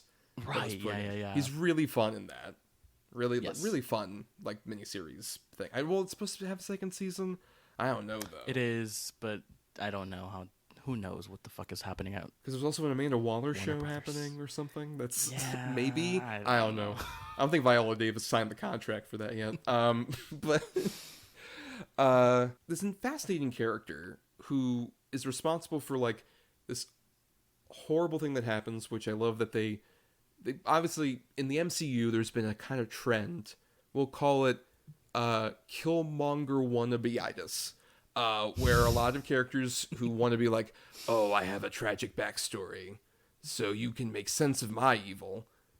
And they reference it like, this is fucking dumb. But at the same time, what I love about him as a villain is he feels truly like just this awful, horrible being who is very well written and very fascinating as a character and what he's like trying to create world in his own image, which initially included Rocket, and he's like, this fucking bullshit didn't work. Except wait, he knows things I'm not aware of, how to make animal human hybrid things. The greatest part of this movie, maybe my favorite part of this movie, is him going, I made you, how did you know? Yes. It's incredible. I mean, for one, I love a good I don't know what to call it, but a god character, right? Sort of a Promethean kind of character who, you know, I don't know. There's something about that sort of idea that I find so interesting. And I just, again, find it's such an interesting character of like, he is a god, basically. He creates all of these experiments and all these races and everything. And like, he's such a great villain. Because like, yeah, you understand kind of what he's doing, but I do kind of love that moment when, yeah, Peter's like, I don't care, I don't want to hear your fucking sob story, like, whatever. It's great, and it feels like a moment of like, because this movie has this kind of propulsive kind of energy, because the whole plot of the movie is we need to save Rocket, that by the time you get to that moment, it doesn't even feel like necessarily that thing we were talking about of like undercutting the tension. It more feels like, oh, like he is very angry and like wants to save his friend. There's a genuine desperation there that I really love. Yeah, I think that's what really pulls the best out of all these characters to some degree, just because obviously with the other Guardians movies, the first one develops in a very more traditional like origin story point, getting all these characters together. Then Volume 2 is just like, hey, let's have him hang out on a weird planet, man. That's his dad? The planet is his dad, yes. It's his dad. Movie. Should have been the subtitle, Guardians of the Galaxy Volume 2. The planet is his dad.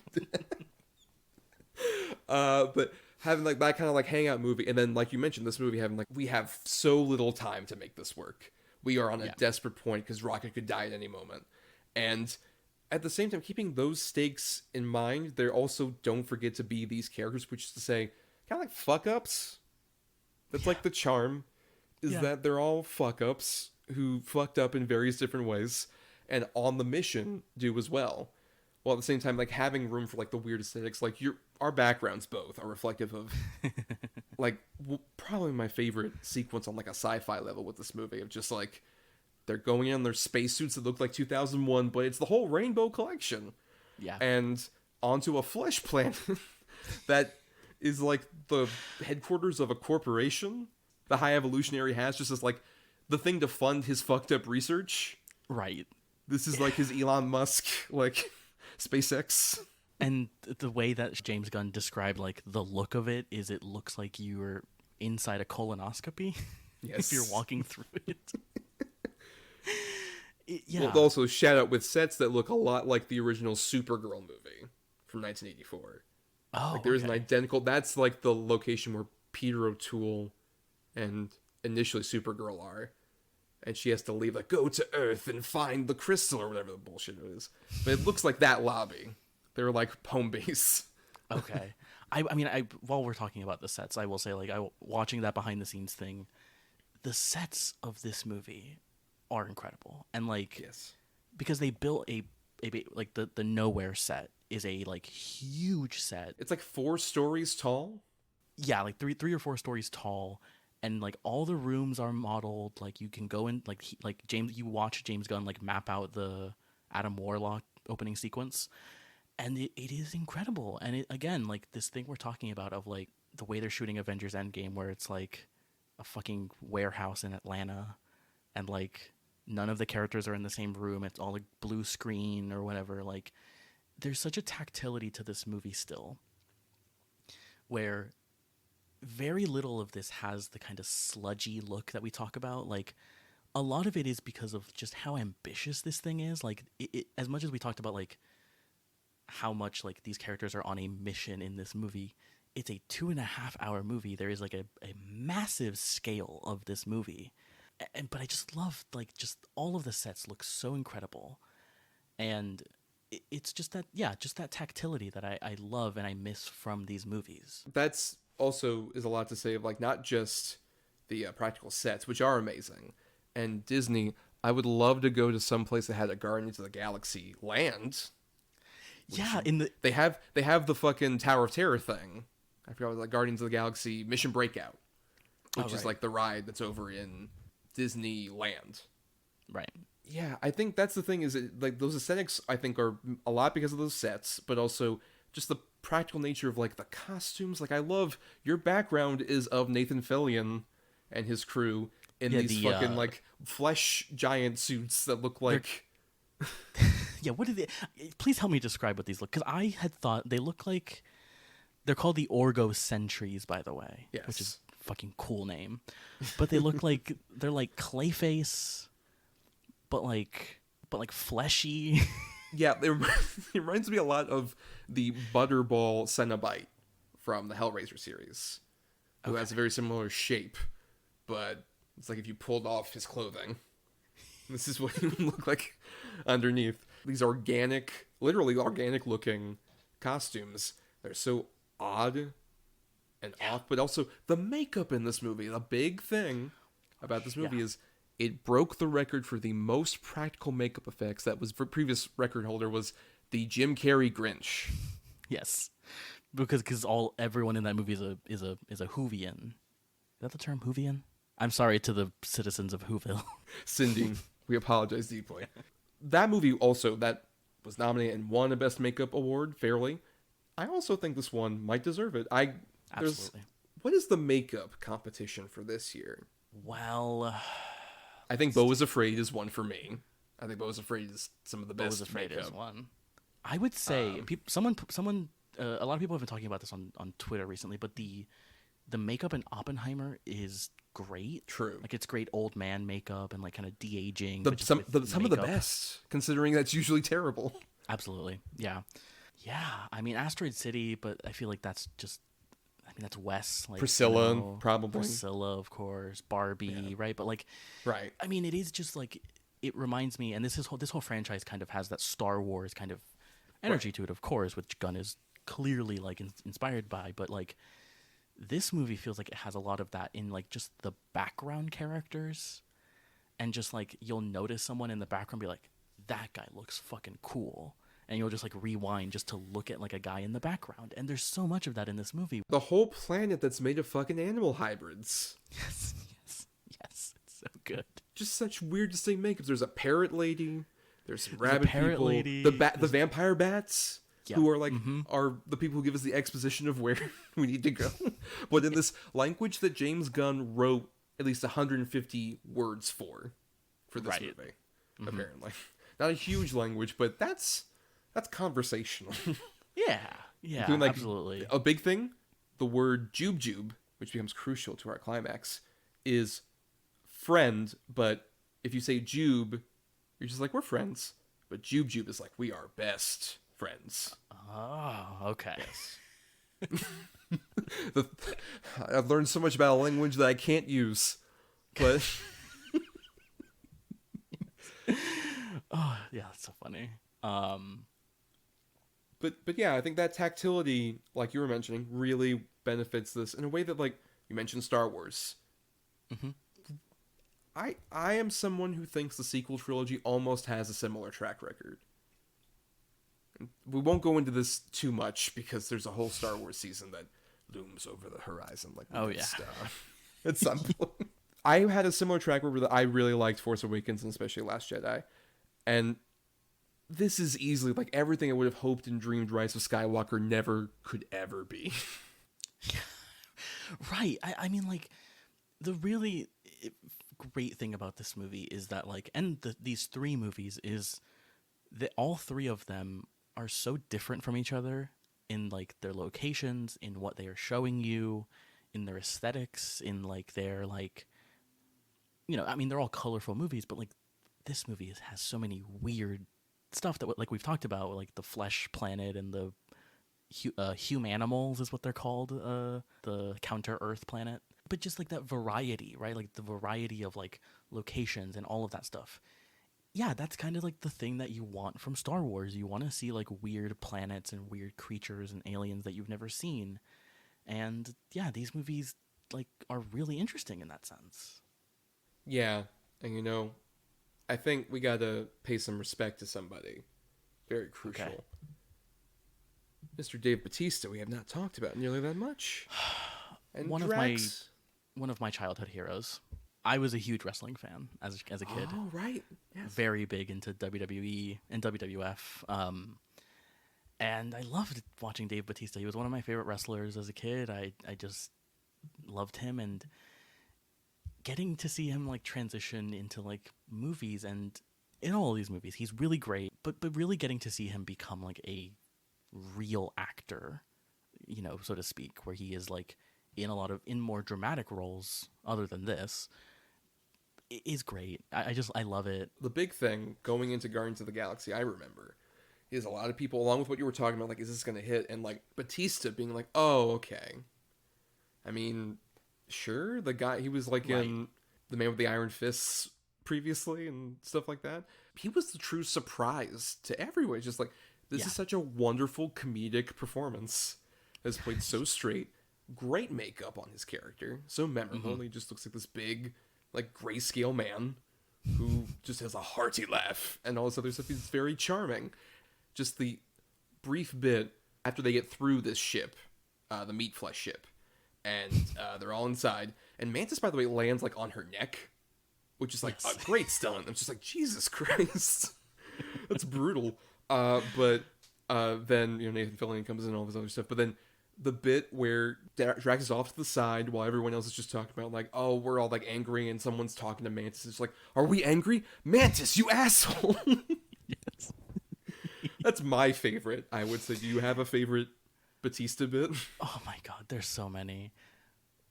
It's when they're first planning to rescue Rocket, and they're like, we'll kill everyone. And it's like, no, we're not going to kill anyone. Kill one stupid guy that no one likes.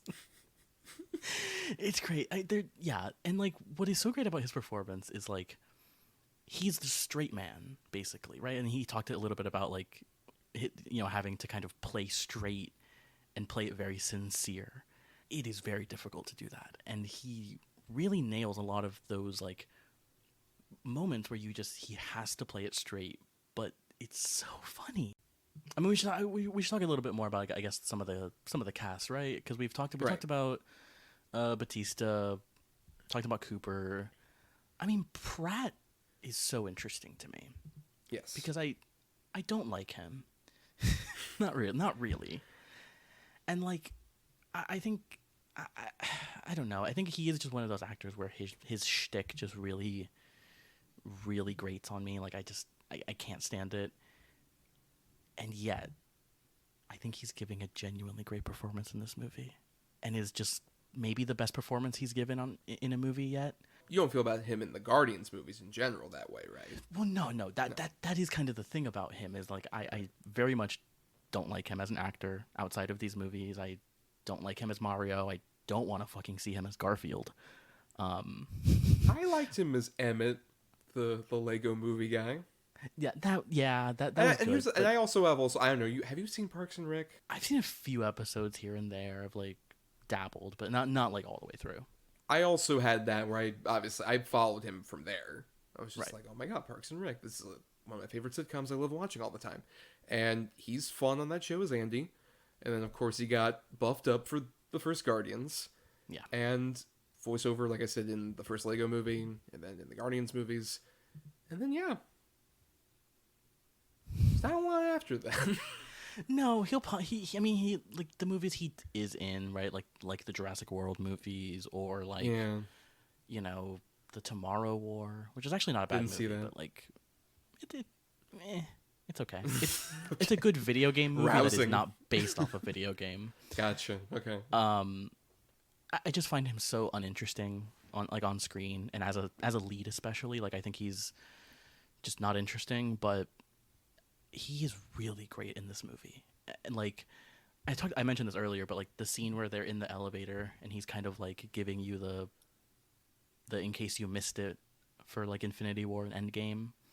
And Yes. it's just the way he delivers it, where I'm just like, he's giving the energy that like he has on Parks and Rec from what I've seen of him, of like that feels just like a sitcom bit. And it's some of the stuff that he does really great as Star-Lord. And this is the only one, I think, well, Volume 2, I think, as well, but, like, at the end, when he gives that, like, scream when, like, he thinks Rocket is dying, it's so emotionally compelling to me. And I've just never thought that about him in any other movie. Also, I think he does a great job with another kind of interesting thing about this movie. The first fuck dropped in an MCU film. A great bit. Yes, and the thing is, like, there's a way, like, you could do that, and then you do the worst thing possible, just having Rocket say, like, we're the guardians of the fucking galaxy. Sure. Which would be terrible. Versus having it just be a simple, like, character-based bit of him looking over at Karen Gillan as Nebula, just saying, like, push the thing down, push the fucking thing, and then lift him. It's just so casual. It was improvised by him. Yeah. Which is great. Like, I just love that moment too, because like it's Karen Gillan like holding down the button, and then she like stops for a second and goes, okay, now what? And then he gives that great line. Yeah, it's great to have that in such a like small character moment where like it doesn't feel like the big like, oh my god, they said fuck, where it just feels like this really great moment between these characters that like there are so much of these throughout this movie, and they all just kind of build and like accumulate to create these great characters that we also like know so well, and that's why they're so compelling to on screen. Yeah, in case you couldn't tell, I think we both kind of like this movie, but it's pretty good. And we haven't even talked about the Radiohead needle drop, because well, we haven't talked about the soundtrack in general, which is a big part of these movies, of course. That's true. But we kick off with Radiohead's Creep. Now, let me set the stage for you, Thomas. There I am, a jaded MCU viewer. In the far off distant past of May 2023. Yes, that long time ago when I was so young. I'm interested in this because it is a Guardians movie. They're the two other movies I really just like actually really like of this franchise. And just, you know, there's just when I think I'm out, they pull me back in, because it starts with the acoustic version of Creep. And I love when movies play Radiohead because they're my favorite band, but like Creep can often feel like such a like cop out of like, yeah, okay, it's like playing like Smells Like Teen Spirit, right? Like Oh, is that a very popular song, especially with white people Yes, in particular? and in movies. Would firmly recommend the Patrice O'Neill bit that he did on a radio show about Creep. Just as like a white person's favorite song. One of the best comedy bits I've ever seen in anything. But like, yes, Creep, of course. Creep comes in, it creeps up on you. It does creep up on you. It was very. I was like, I recognize these chords, and then you hear Tom York, and and like, again, it feels so. It can feel so cheap if you just play Creep as like the Radiohead song, and yet it genuinely feels great because of like.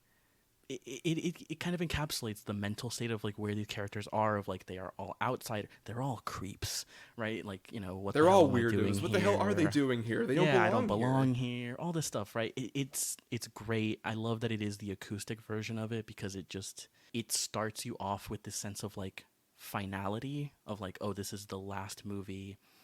And I also just love like we see a lot like there's becoming more and more of a trend of like modern Hollywood movies will play like very popular songs and kind of just for no reason other than just the nostalgia purpose of it, of like, hey, you know this song, let's play it in a movie for 5 seconds.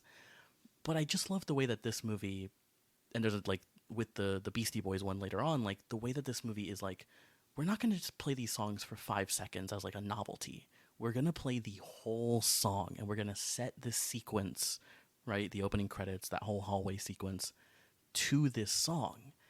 And I just love that. I love that. And it's, even though it is my favorite band and it starts this movie off on a very high note. Would you say that's your favorite needle drop? Because I think it's a very, like, obviously, the soundtracks in these movies, like the first Guardians has a lot of really solid songs, some of obscure ones in terms of like that 70s era pop. And then, Volume 2 has like weird ones. Then you have this movie, which has like some familiar songs. Reasons by Earth, Wind, and Fire is such a weird fucking choice. Yeah. But it's so rules for that whole sequence. And it's like, it's scored to it, but in this way that feels like playful, but then it gets terrifying for a second because Drax nearly dies. And then it's like, all right, we're back on. let's put it back on. We're good. As much as like I think the whole soundtracks thing like became the big obsession with these movies, like they're great choices and like they're really great song choices. They don't feel like an executive being like, we need to put this in there because the kids will recognize this song or whatever, right? Like they play the fucking Flaming Lips. Like what a weird choice in a blockbuster. And like I keep thinking of like the Mario movie, and it really bothered me in that movie how they play like just like Take on Me, right? Like, it's... And these movies don't do that, which is just so... It's just so refreshing. I love that. Well, especially particularly in this movie, the big innovation is now that he has the Zune that he got from the end of Volume 2, it has a larger selection that has, a wider variety. That's not my favorite needle drop, though. It's hard to, for some to pick. I have one... It's the ending of the movie. I don't know if we want to talk about that near the end. Man. I mean, we can get into it now, honestly, I would say. It's fantastic. I mean, to have an MCU movie end with, like, this whole, like, basically like a dance sequence almost. It's a DreamWorks dance party ending. Yeah. It's great. And I love just seeing all the characters give this sort of, like... this like scream of like almost joy or like relief, like all the characters do that at the end, and it is this sort of like really comforting, just I don't know, there's something so cozy about like that ending. I love it. Yeah, I mean, I can't get to the ending right now, Brian. Okay. There's still so much we haven't talked about in this movie. There is. I mean, we gotta go a bit more rapid fire. To be fair, we talked for an hour before we talked about the movie itself. This is true. But you know what? A bit more about Mantis, I think, in this particular movie. Mm-hmm. I think because like I thought she was a pretty solid introduction in 2, and then all the stuff in the holiday special happens. But then in 3, I really like the fact that she does feel a part of the team, but you can see why she would want to potentially drift off at the end, like have some time to herself. along with Peter Quill. That's the thing. Like all the beauty of that ending is like how well these arcs are set up. Because it's like this one truly, I think, is maybe the one that made me the most emotional out of any of the Guardians movies. My favorite emotional beat in any of them is the ending of Volume 2. I'm like a mess at the end of Volume 2. I think it's such a beautiful, the Cat Stevens song, just wonderful. But this one has so many tearjerker moments throughout. Just like all the stuff with Rocket and his buddies, who, we talked about briefly, and we didn't talk about because, they lived after that, and they had very full lives. It's such an upsetting, brutal bit that is, like I said, the main reason why I'm not recommending my nephew see this particular fucking movie. But at the same time, upsetting. Yeah, it's truly, to the degree I saw it in Dolby, and I did see a kid run out. I mean, I kind of get it. Yeah. But at the same time, it feels not at all exploitative, and it feels truly like he has empathy for these characters. They do have a lot of like just tragic beauty to them. That's like also it's something that feels like it's Island of Dr. Moreau. It's classic like sort of horror science fiction, particular genre influence coming out in this way that keeps you like so invested. Despite like if you told me on paper, so like, hey, there are these test subjects that are like they can all talk, and also they have robot parts. I'm like, cyborg pets, sign me up. But it's like, oh no, it's so horrible to see their existence. But they're trying to keep things light. They're having fun as much as they can. And then that fucking bit happens, and it's soul crushing. It is, yeah. And like I was mentioning earlier, like I was kind of fearful of rewatching these again because like, but they don't linger too much, and they're doled out at the perfect time because like when you get to one, you're always just like, oh my gosh, yes, we get to experience this flashback, and once it's over and you're getting over the horrible thing that you've seen probably, like you're back to the action with the Guardians, and it goes back and forth between those two like timelines so well. Like just the pacing of this movie is great, and like even though it's 2.5 hours and it's like a very big massive movie, it moves along at a very good pace, I think. Because obviously, if you told me on paper like that's half the movie, I'm like, oh man, this is gonna be a nightmare. Right? Tonal like shifts, but at the same time, Guardians exists so well because of its tonal shifts throughout all the movies. Have like very interesting, fascinating like drifts. Not also in like genre, like horror bits pop up here throughout with stuff like this, and it just feels like Gunn has such a control over like who his characters are that he can put them in any scenario. You know who these guys are. So putting them in this like weird, almost different genre setup still works. Even like this version of Gamora as well, which I think is like a big thing, is like he obviously got dealt that hand that we were talking about earlier from the Endgame movie. And it's like, okay, what do I do with this version of the character?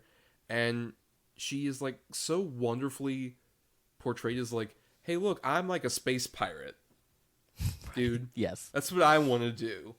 And like, I'm not that girl you're talking about. And that whole dynamic works so wonderfully to like, as you see her grow to like respect Peter, but not necessarily be like, I'm not gonna like be in a relationship with you, but like, I can see why other me likes you. The scene at the flesh place when like all hell's broken loose and everything, and like he sort of tells her like, don't worry, I'll get the information from her. Like I know how to work her or whatever.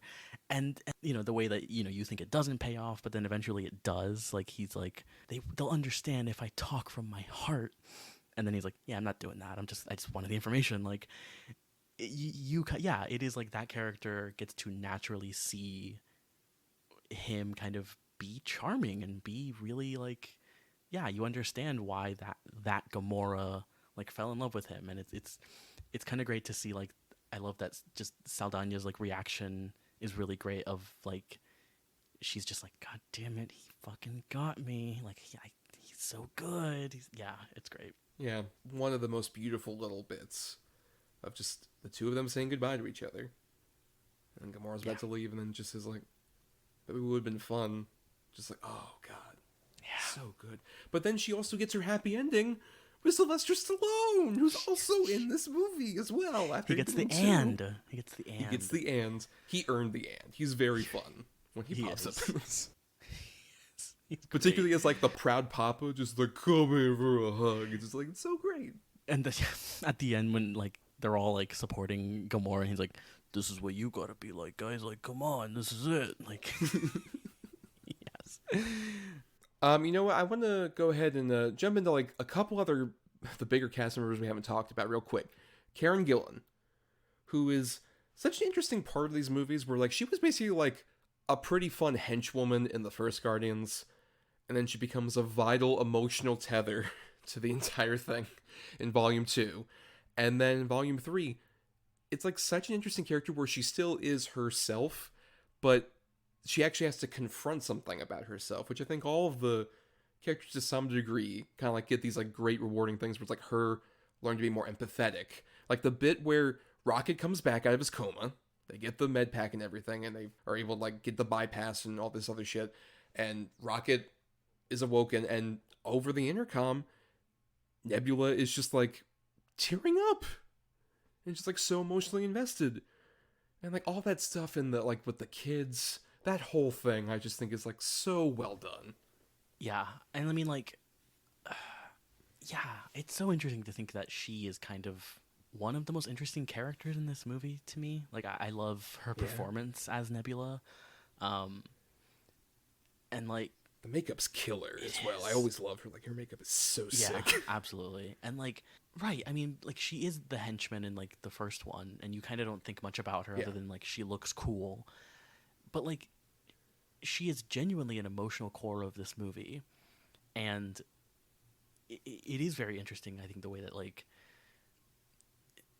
her character is kind of confronted in this way, and like, but also some of the funnier stuff that she does is so great. I love the scene where like it's one of the scenes where Peter is like telling Gamora, like, you know, he's kind of like, oh, like we had something once, whatever. Oh, yeah, while they're on the Flesh Planet and trying to get the file and everything. And it's Gamora saying like, that doesn't sound like me. It sounds more like her. And then they have like this moment of like, oh, I don't know. I mean, maybe. Well, no, they laugh in this show. They both laugh, just like, oh, I can't believe it. And then he looks over. It's like, don't look at me like a lost puppy. You want to lie down. His great line where he's like, I just never noticed how black your eyes were. Which is so great. Which that feels like that's an example of a joke where, like, obviously he's being insensitive because she later talks about just like my eyes were replaced by my evil my father as a form of torture. He's like, he picked a good set. That feels more like Peter Quill being insensitive in the way that I prefer, because he's trying to be complimentary, but in like the worst possible way. And it's just like, that's why the joke works a lot better than so many of the fucking jokes. I can't get into it. Infinity War in particular, just all the joke bits with them are terrible. Just pick one. You know, if I had to pick one, it's actually Drax thinking that he's invisible. That's like the worst. That's really like the worst attempt at like, this is just dumb. Yeah. And not fun. Well, it's like funny at first, and then it kind of drags on for a while, from what I remember. As opposed to, in this movie, there are fun gags that drag on just enough, like the Zarg nut thing, which is hilarious. Where it's just like, oh, do you want a Zarg nut? No. And then later on with Mantis, it's just like, oh, I could use a Zarg nut. They're all gone. Yes. He's like 2. That's enough. He eats 2 of them. Yeah, and it, like, again, like all of these moments, like there's so many of these little character moments of just like them being like just so annoying to each other, and like so just like you know, yeah, but like they all add up, and it's one of the reasons that you just like become so emotionally invested in these characters. And like I think what's great about this movie in particular is that like Gunn has already done all of this character development over these last 2 movies. Yes. And you've gotten so much, and you know, even you got to see them in movies that James Gunn didn't make, so like you kind of still got to see them and be with them. But like yeah, like I loved feeling embarrassed with them about being in Thor Love and Thunder. Yeah, oh boy, that's literally what every person in Thor Love and Thunder from the Guardians cast looks literally just like, oh god, I don't want to be here. But see, even Rocket, who had to be animated that way. Yes. Yeah, but we're able to have all this kind of this payoff, this emotional payoff with all these characters like Nebula and like Rocket, like Groot, who we haven't talked about at all. Groot. Groot. I mean, He is Groot. He is Groot. Do you have a favorite like era of Groot? Like, do you prefer like normal Groot, baby Groot? I don't know. I think I just like Groot in general. I like all vibes of Groot. The original character R.I.P., which we should note, that's like, James Gunn always insists on this, and I do agree with him that, like, it does feel like over the arc of these movies, that guy was a full-grown man who was completely different than, like, the baby that we get, who turns into a teenager, and then turns into, now this, like, adorable, like, jock college kid.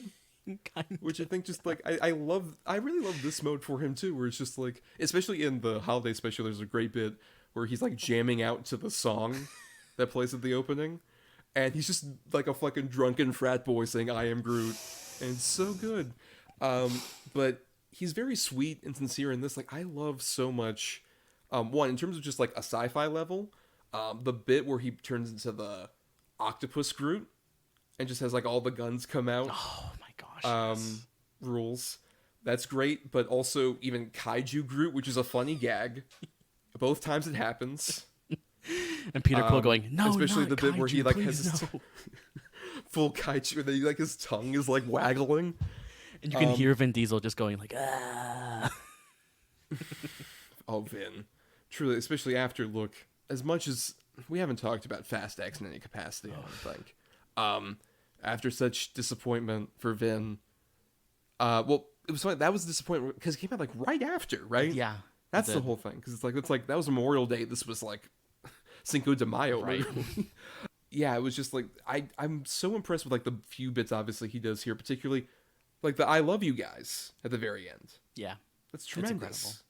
That's a wonderful little bit, and I love how it works. It's just like, oh no, James Gunn talked about this, and I agree with this theory.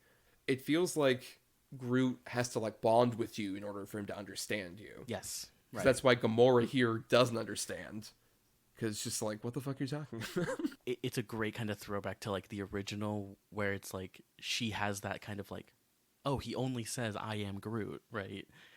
And I love that it is like you're still doing that joke of like he, like what is he? What he? That's a language? Like what? But it feels right because it's a character who doesn't know who that is, and I love when she's like, you guys are just making things up that he's saying, right? That one. Or I love, like, I think it's towards the end, one of the set pieces when he like crash lands the ship, and his "I am Groot," he's saying like, did that look cool? just yeah, going into that whole like him being like this frat guy, like, you know, whatever he is at this point. It's great. But also a very lovely moment between the two of them near the end of the movie, where like they're on that little balcony in nowhere, and he just kind of like looks almost bashfully, and he's just like, it was nice working with you or whatever, and they like shake hands. It's so sweet because like that's like his aunt from like the other movies, right, who died horribly, and now like she's here but she's like leaving, but it's like, I get it, but I don't know, I miss you. It's so cute. They feel like a true found family, and that's what I love about these movies so much. When we get to like this fucking tremendous ending where we have all these different characters just colliding and working so well, even like as much as I kind of referenced Adam Warlock earlier, and we kind of have disagreement, right? Like, you really like him. I really like him too. I love Will Poulter. I think he's funny. Yeah. Especially when he gets like that thing thrown at him at the beginning, and it's like, who threw that? Baby. Yeah, he's really great. I don't know. No, I like him. I think he is a bit underused in the movie, and I think this feels like the movie is like, it's very stuffed with characters and with like stuff, yes. And he does feel kind of like a bit too much, right? But like, I love having him and Elizabeth Debicki. I will say, like, just the scene where the High Evolutionary gets like a step stool so he can be taller than Elizabeth Debicki. It's so great. They let Elizabeth Debicki be tall, but not taller. Yes. And also, it's just a great moment of like, I don't know, because Elizabeth Debicki is so tall, like, she does have this kind of like, kind of commanding presence almost, and having that character kind of be above her, both literally, but also like the way he makes her like, they're working for him to get Rocket. It's a great kind of setup of like how menacing this villain is, but I don't know. I just think I like the bits that he has. I love the little dog that Adam Warlock gets later on. I think that's a very funny bit. It was originally going to be a cat, Okay. but then Captain Marvel came along. They already... He was like, no, I'm going to change it to like this weird like fuzzy brown alien thing. It looks like a brownie. It looks like so adorable. It does. And then I like that stuff, and I also like him flying around. I think that's actually shot very well. Mm-hmm. The moment I saw that first scene where he flies in, I'm just like, oh, this is how he's going to do Superman in this fucking rules. Mm-hmm. That's where I was immediately just like, sign me the fuck up for Legacy. I need a whole movie of that. And I think he works solidly. He's developed throughout, and I think he gets like some solid stuff in the finale. I just agree with you that like he's kind of a cherry. We already have a cherry. I don't need 2 cherries. Yeah. But 2 cherries are still sweet on the Sunday. And yeah, it all culminates obviously with like all these people who we've mostly talked about, I would say, because we're running long. Yeah, I think before we get to the ending of the movie, is there anything else we haven't mentioned that you want to shout out about this movie? I mean, I think all the set pieces look great. I think that like we talked a little bit about like kind of just the whole gray sludge thing of the MCU and just how like really just another thing is an issue I have, I think, with a lot of the modern Marvel stuff is that like it just doesn't feel like, maybe because of like just the way that these movies are made, it just doesn't feel like the directors are given the kind of creative freedom to make these things look as dynamic as they should. Maybe there's a bit of that like indie director who's made a movie for $200,000 makes a $200 million movie, right? Like that doesn't, of course there's that angle to it, but just this movie has such dynamic, action scenes. They look incredible. They don't look like the greatest action scenes of, they're not Avatar 2 level of like incredible CGI, but again, like I think they look great. But they also do have 2 cyborgs. One is like a falcon guy and one is a pig, voiced by Judy Greer. Yes. Which I just got to say, one slight mark against this that reminds me of the MCU. Get Judy Greer to play like a cyborg pig henchman, and you don't give her a lot to do. That's true. She says a couple things. It's just like, what? Come on. Even as a cyborg pig, Yeah, Judy Greer needs justice. that's true. I swear. This is a pro Judy Greer podcast, in every way. In every way. No, but yeah, I just think that the action scenes look great, and they're genuinely ambitious for what they're trying to do. Like they feel like we talked about like the flesh planet thing, but just the final set piece and like the just him destroying Counter Earth and all of that stuff and the way that moves, right? Of like, I love that this movie is like, so much of it is focused on like where characters are, right? Yes. Where like Nebula's like, hey, bring me the ship. And then Drax is like, so about that, we left the ship. We're not on the ship anymore. We're right next to you. Right, we're right next to you. We're going to get on the ship to save Peter. But Peter falls. That shot of him like falling and like, like, he's so His great. brilliant escape plan. It's so great. But like, yeah, just the way that it's focused on that, it just feels so different to the way that a lot of the action sequences in these movies are handled, and I just found that so refreshing and just so exciting to watch. It has the structure of a farce as well, which is what's so great. Yeah, with them going, With the whole bit about just like them. Right, we're on the ship. It's like, hey, where are you on the ship? It's like, no, I got off the ship. You got off the ship. We're on the ship trying to save you. Yeah, it's so great, and I don't know. Yeah, just the way you see all of them move throughout that sequence of the way that they, are in these different locations. It's just it's great. On their new ship, which, do you know what the name of their new ship is in this, Brian? I do not, because it was called the Milano, but I'm assuming it's Right. not that one. No, new ship. New ship. Who does? I'll give you a hint. It's named after an artist who had a song featured in a Guardians of the Galaxy film. Man, that really does not. Arguably the most famous one. Oh fuck! Why am I blanking on all of the the music in these movies now? Just tell me. There's no way I'm gonna get it. First movie, Moon Age Daydream. by Mr. David Bowie, Is it the namesake of the Bowie. Bowie? That's great.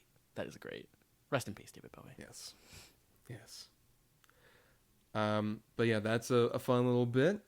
Okay, you know what? Another bit, I will say, one of my few other problems with this movie, the one joke that I think falls completely flat and feels the most like an MCU bit, is during this climax when the High Evolutionary comes on and then Peter proceeds to call him like a RoboCop-looking asshole, and then he crushes. It's like, he hung up. Fine joke, fun joke. And then Gamora has to pause and say, you think? You think? And it's like...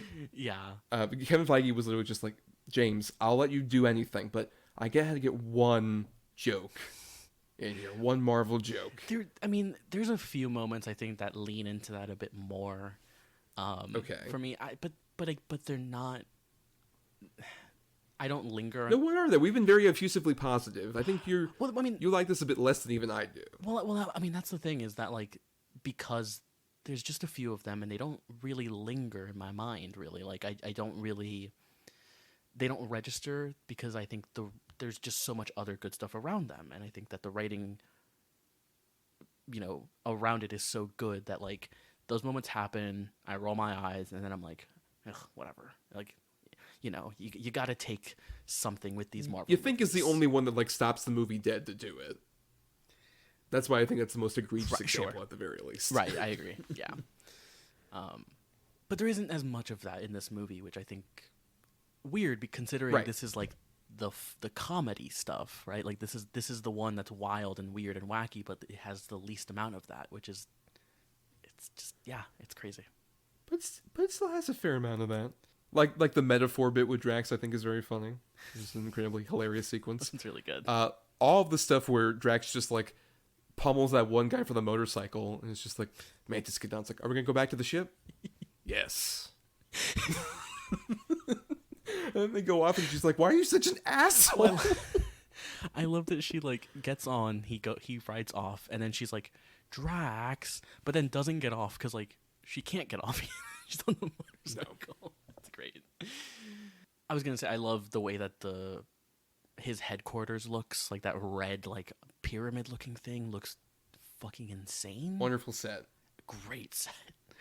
Yeah. And that whole sequence where they fall, this is a big thing with the MCU that we've been talking about. We've been talking about a lot of the practical stuff, but I would say Guardians, bar none, has easily the most consistent CG effects over these. Oh, absolutely.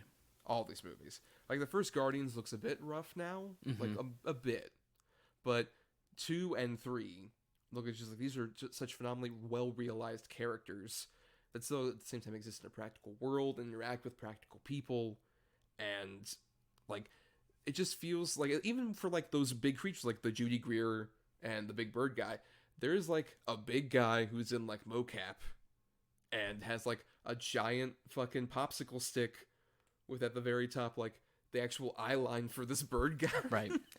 I mean, crazy. It is, and as much as we talked about earlier, kind of the whole Marvel is having a bit of a visual effects crisis right now, which they should pay their visual effects artists, and their visual effects artists should unionize. But yes.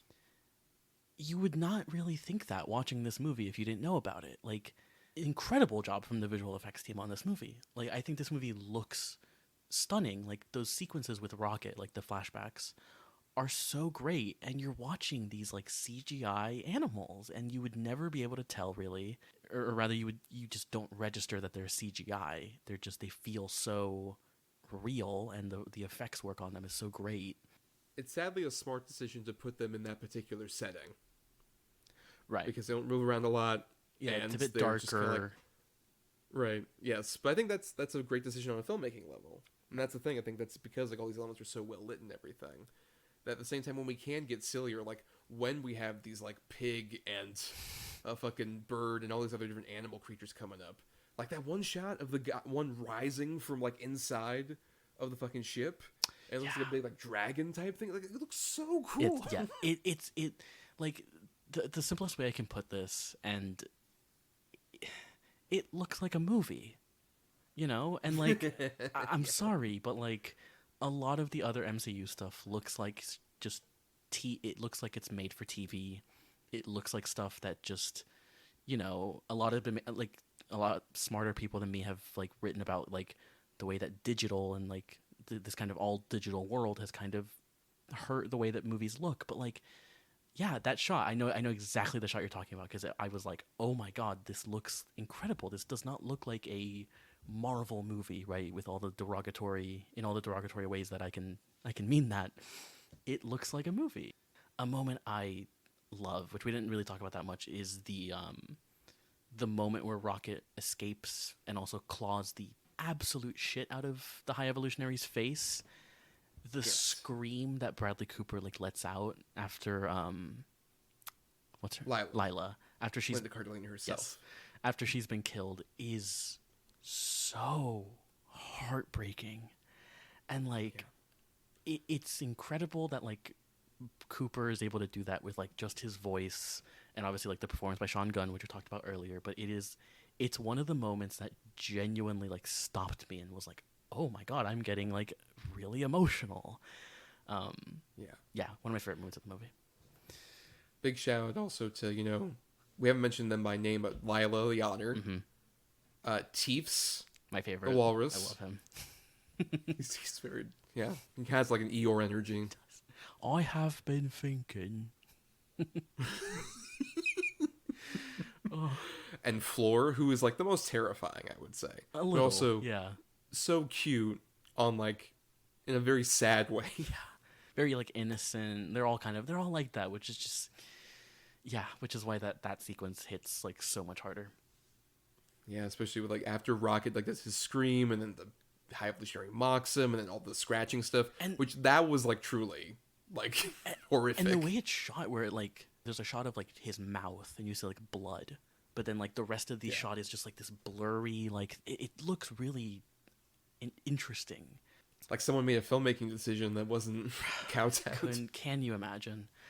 But this ending, let's talk about it. So after all of this has happened, and you know everybody ends up safe, none of the Guardians die, which I expected honestly going into this movie. Same. At least one of them was gonna die, but no, all of our space friends get together, and they say goodbye to Gamora, and they're like, you know what? I, Peter Quill, gotta take some time. Gotta go back home, meet up with my grandpa, Greg Henry, of the James Gunn sequel, who is in every Guardians movie, including in 2. Is he? The same character is like on like remember when the Dairy Queen actually starts like exploding on Earth? Of course, yes. And all that stuff. He's like in a car, just like, oh no. Right. Okay, I remember now. Yeah. Yes. But then yeah, he's just like, I gotta go meet up with him, and then Mantis is like, you know what? Yeah, I gotta go too. And then Drax is just like, I'll go with you. And it's like, no, I want to go by myself. That's the whole point. I love, the line that he has of like, you need someone to protect you. Like, not in a bad way, just because like, what does he say? Like, because of your like stupid decisions or something? Because of your weakness. Yes. You're stupid in your weak decisions. And then it was like, no, you gotta stay here, Drax, because you gotta help me take care of all these kids that we saved. Would you even talk about that whole sequence and how great all that is during the climax, and how it escalates to like, all right, we gotta save Drax, and Mantis like, no, we're here, but we gotta save these kids. And then, oh, we gotta save the animals. And then they're all, you know, hanging out there though, and all that stuff also, we glossed over it, but Drax actually talking to the kids, and you realize just like what his actual value to the group is, and it's so like empathetic and beautiful and sweet. And then later on, it's just like Nebula says, you weren't born to be a destroyer. He's born to be a dad. Born to be a dad. Drax the dad. Drax the dad. If he returns, he won't return. Spoilers, but he's just not coming back. Honestly, thank God, because he's such a great actor, and but this is a great send off for him. Just ending on this note for his character, that he's a dad, truly, because we established his backstory, then we didn't give him any chance to even like hit Thanos in Endgame. Bullshit. But anyway, I'll see you in hell, Russo brothers. But that whole ending like works so wonderfully for him. And Nebula ends up saying like, I'm gonna run the city, because she has this empathy that's going on still. The city that includes fucking Kraglin, and Cosmo. He gets to wield the Yondu's like arrow thing because he can't like do it at the beginning. With the confidence of the ghost of Yondu. Briefly, Rooker had to come back for a shot, guys. I'm Mary down Poppins, for yo. Maybe my favorite line reading of the entire MCU. Maybe. Like pretty good. Pretty good odds on that. But yeah, and then Kraglin getting his arc and Cosmo being a good dog. Yes. She's a good dog. And that running gag throughout and the cameo table. Yep. Of course, Howard. of like Howard the Duck. Mm-hmm. And Lloyd Kaufman, the main guy at Troma. Yeah. Yeah, they all get to be like led by Nebula. And then yeah, it's just like, but who's gonna lead the Guardians?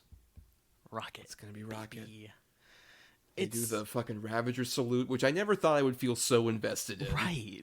Until after Volume 2, I'm just like, oh my god, the Ravagers. And now they carry that over, and it's so sweet that Rocket gets to be this leader. And then Groot says his whole thing, just like, I love you guys. And telepathically connects with all these people because he loves them. They're his family, Brian. Yeah.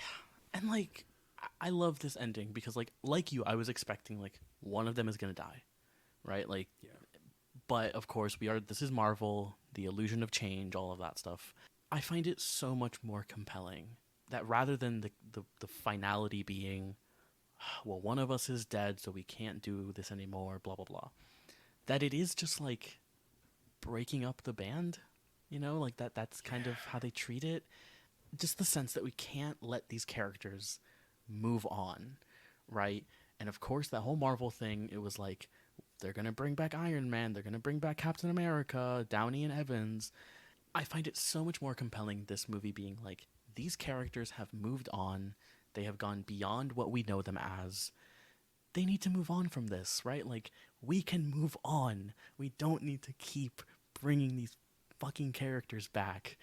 And I just love this ending, and I love how it ends with, yeah, not them dying, but just them being in different places of their lives and moving on, and like it's just so beautiful. Yeah, I mean, even though this movie does tease at the very end a Star-Lord will return, and like, which of course he'll return, of course he will. Yeah, yes. And like, I'm fine with that, like, bring Pratt for a movie, have him show up, that's fun, whatever.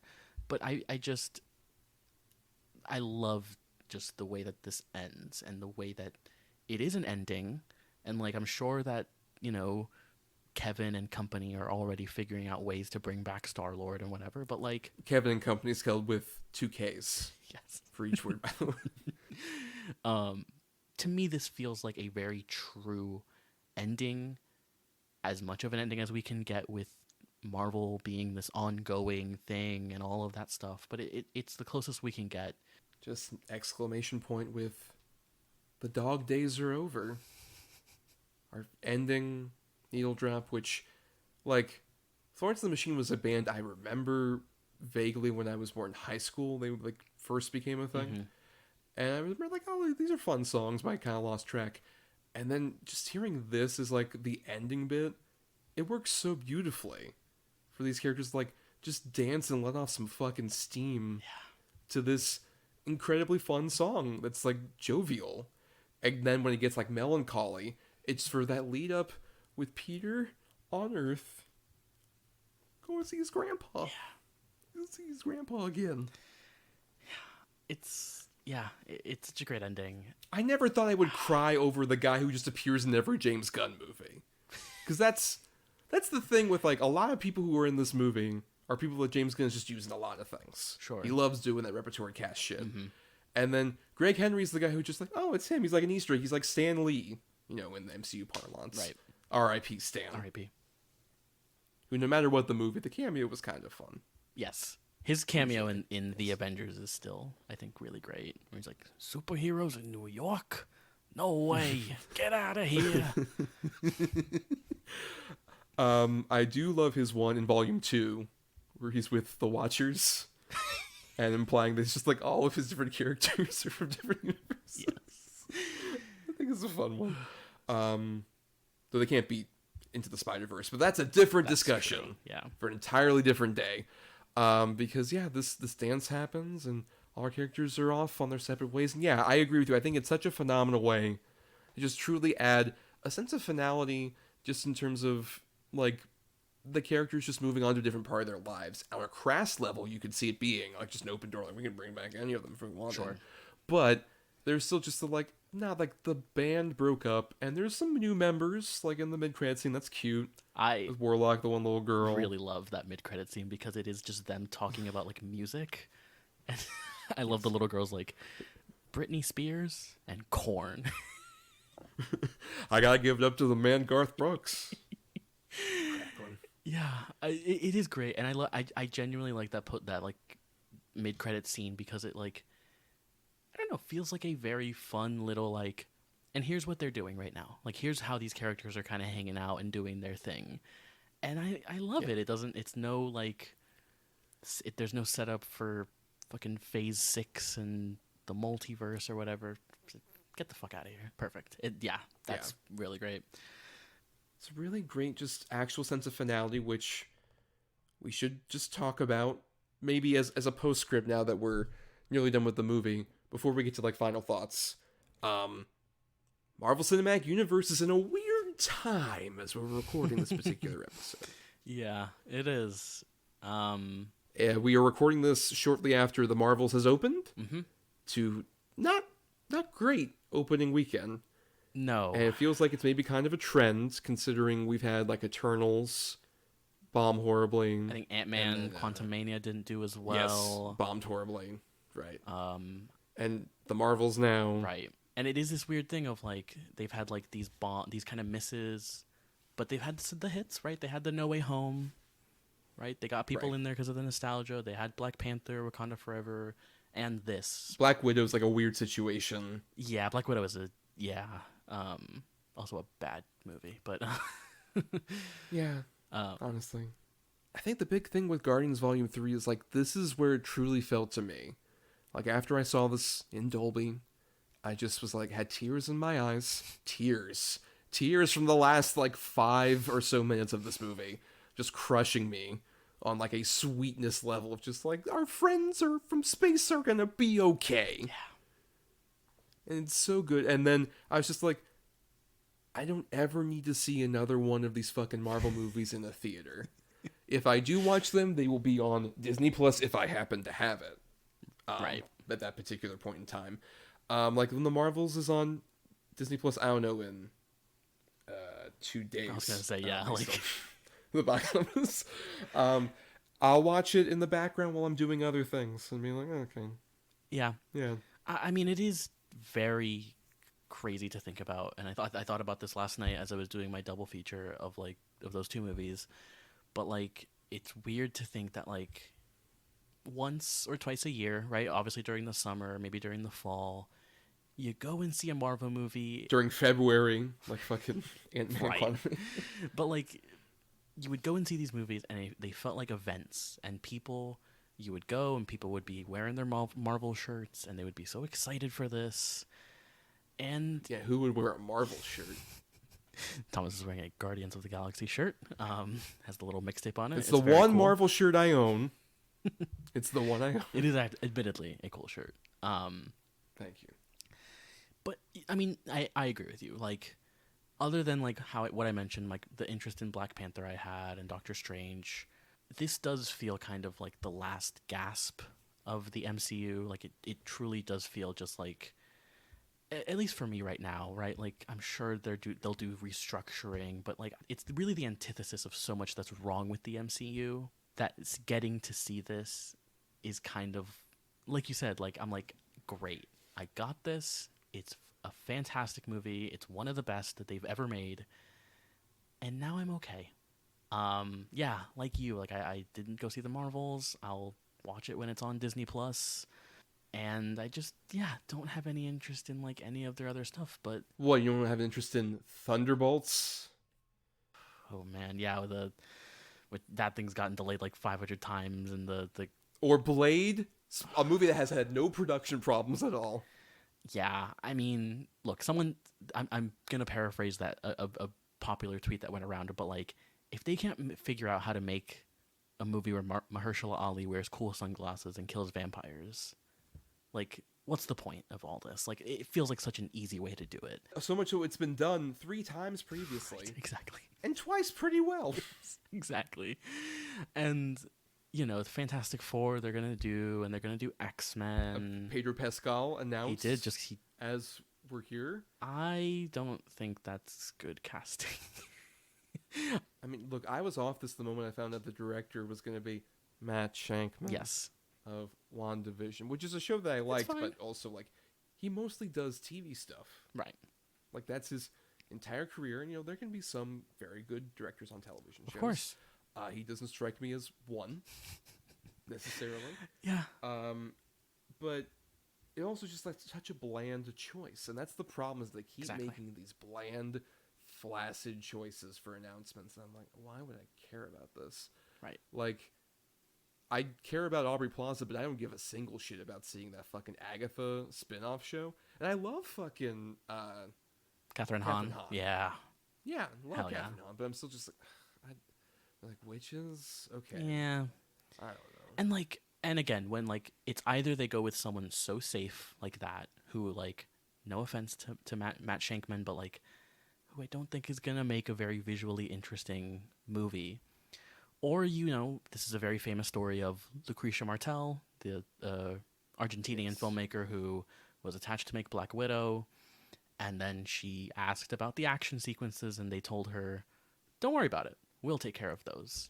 And naturally she had the reaction of, but I'm the director, shouldn't I be doing the action sequences? That's kind of why I sign up for this thing, that's what's interesting. And I remember Ava DuVernay also had a very similar quote. Yes. About that as well, yeah, because that's the big thing, like the previs stuff. Exactly. That like is very rampant, and especially a lot of the lesser Marvel movies.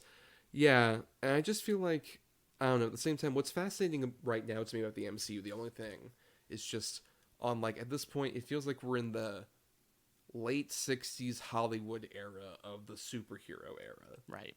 Honestly. Sure. Where it's just going to be like, oh, these movies that don't do that. That's why, as much as James Gunn, love your movies, love this movie in particular, I'm really unsure how that fucking DC thing's going to go. I believe Superman Legacy is probably going to make a really solid movie. Sure. That's like, cool, great Superman movie. But I don't know after that. I don't know how that's going to work. Yeah, and I mean, like, we will talk in depth about DC. I'm sure we'll talk about the 2016 Suicide Squad at some point. But well, I mean, I'll just say, you know, this December, we may get wet. We might visit the seven oceans. Then that might be because that's going to be the eulogy for that particular series anyway. That's might be what that ends up. Exactly, right. Like, I have more positive feelings on the DC films than most people, I think. And even I am kind of, like, I'm interested in his Superman movie.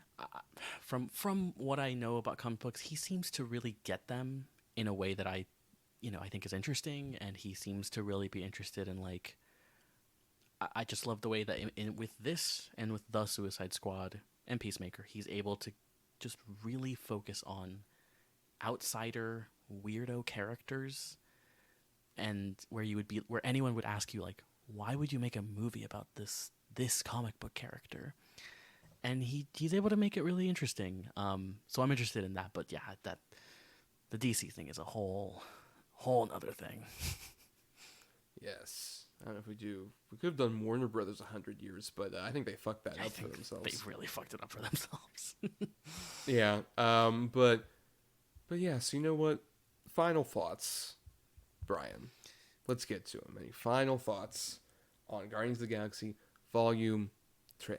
Yes. I love this movie, and I can say that, like, there's so many of the very little of these that I actually like or even love. Like, I would say of the ones that I love, Iron Man 3, which, of course, this movie, the Avengers movie, and Black Panther. But again, a lot of the visual effects sequences in that look really dodgy. And Volume 2, I'm sorry, that one as well. But, like, only those. And I just really didn't expect to become reinvested into this franchise. 32 movies in?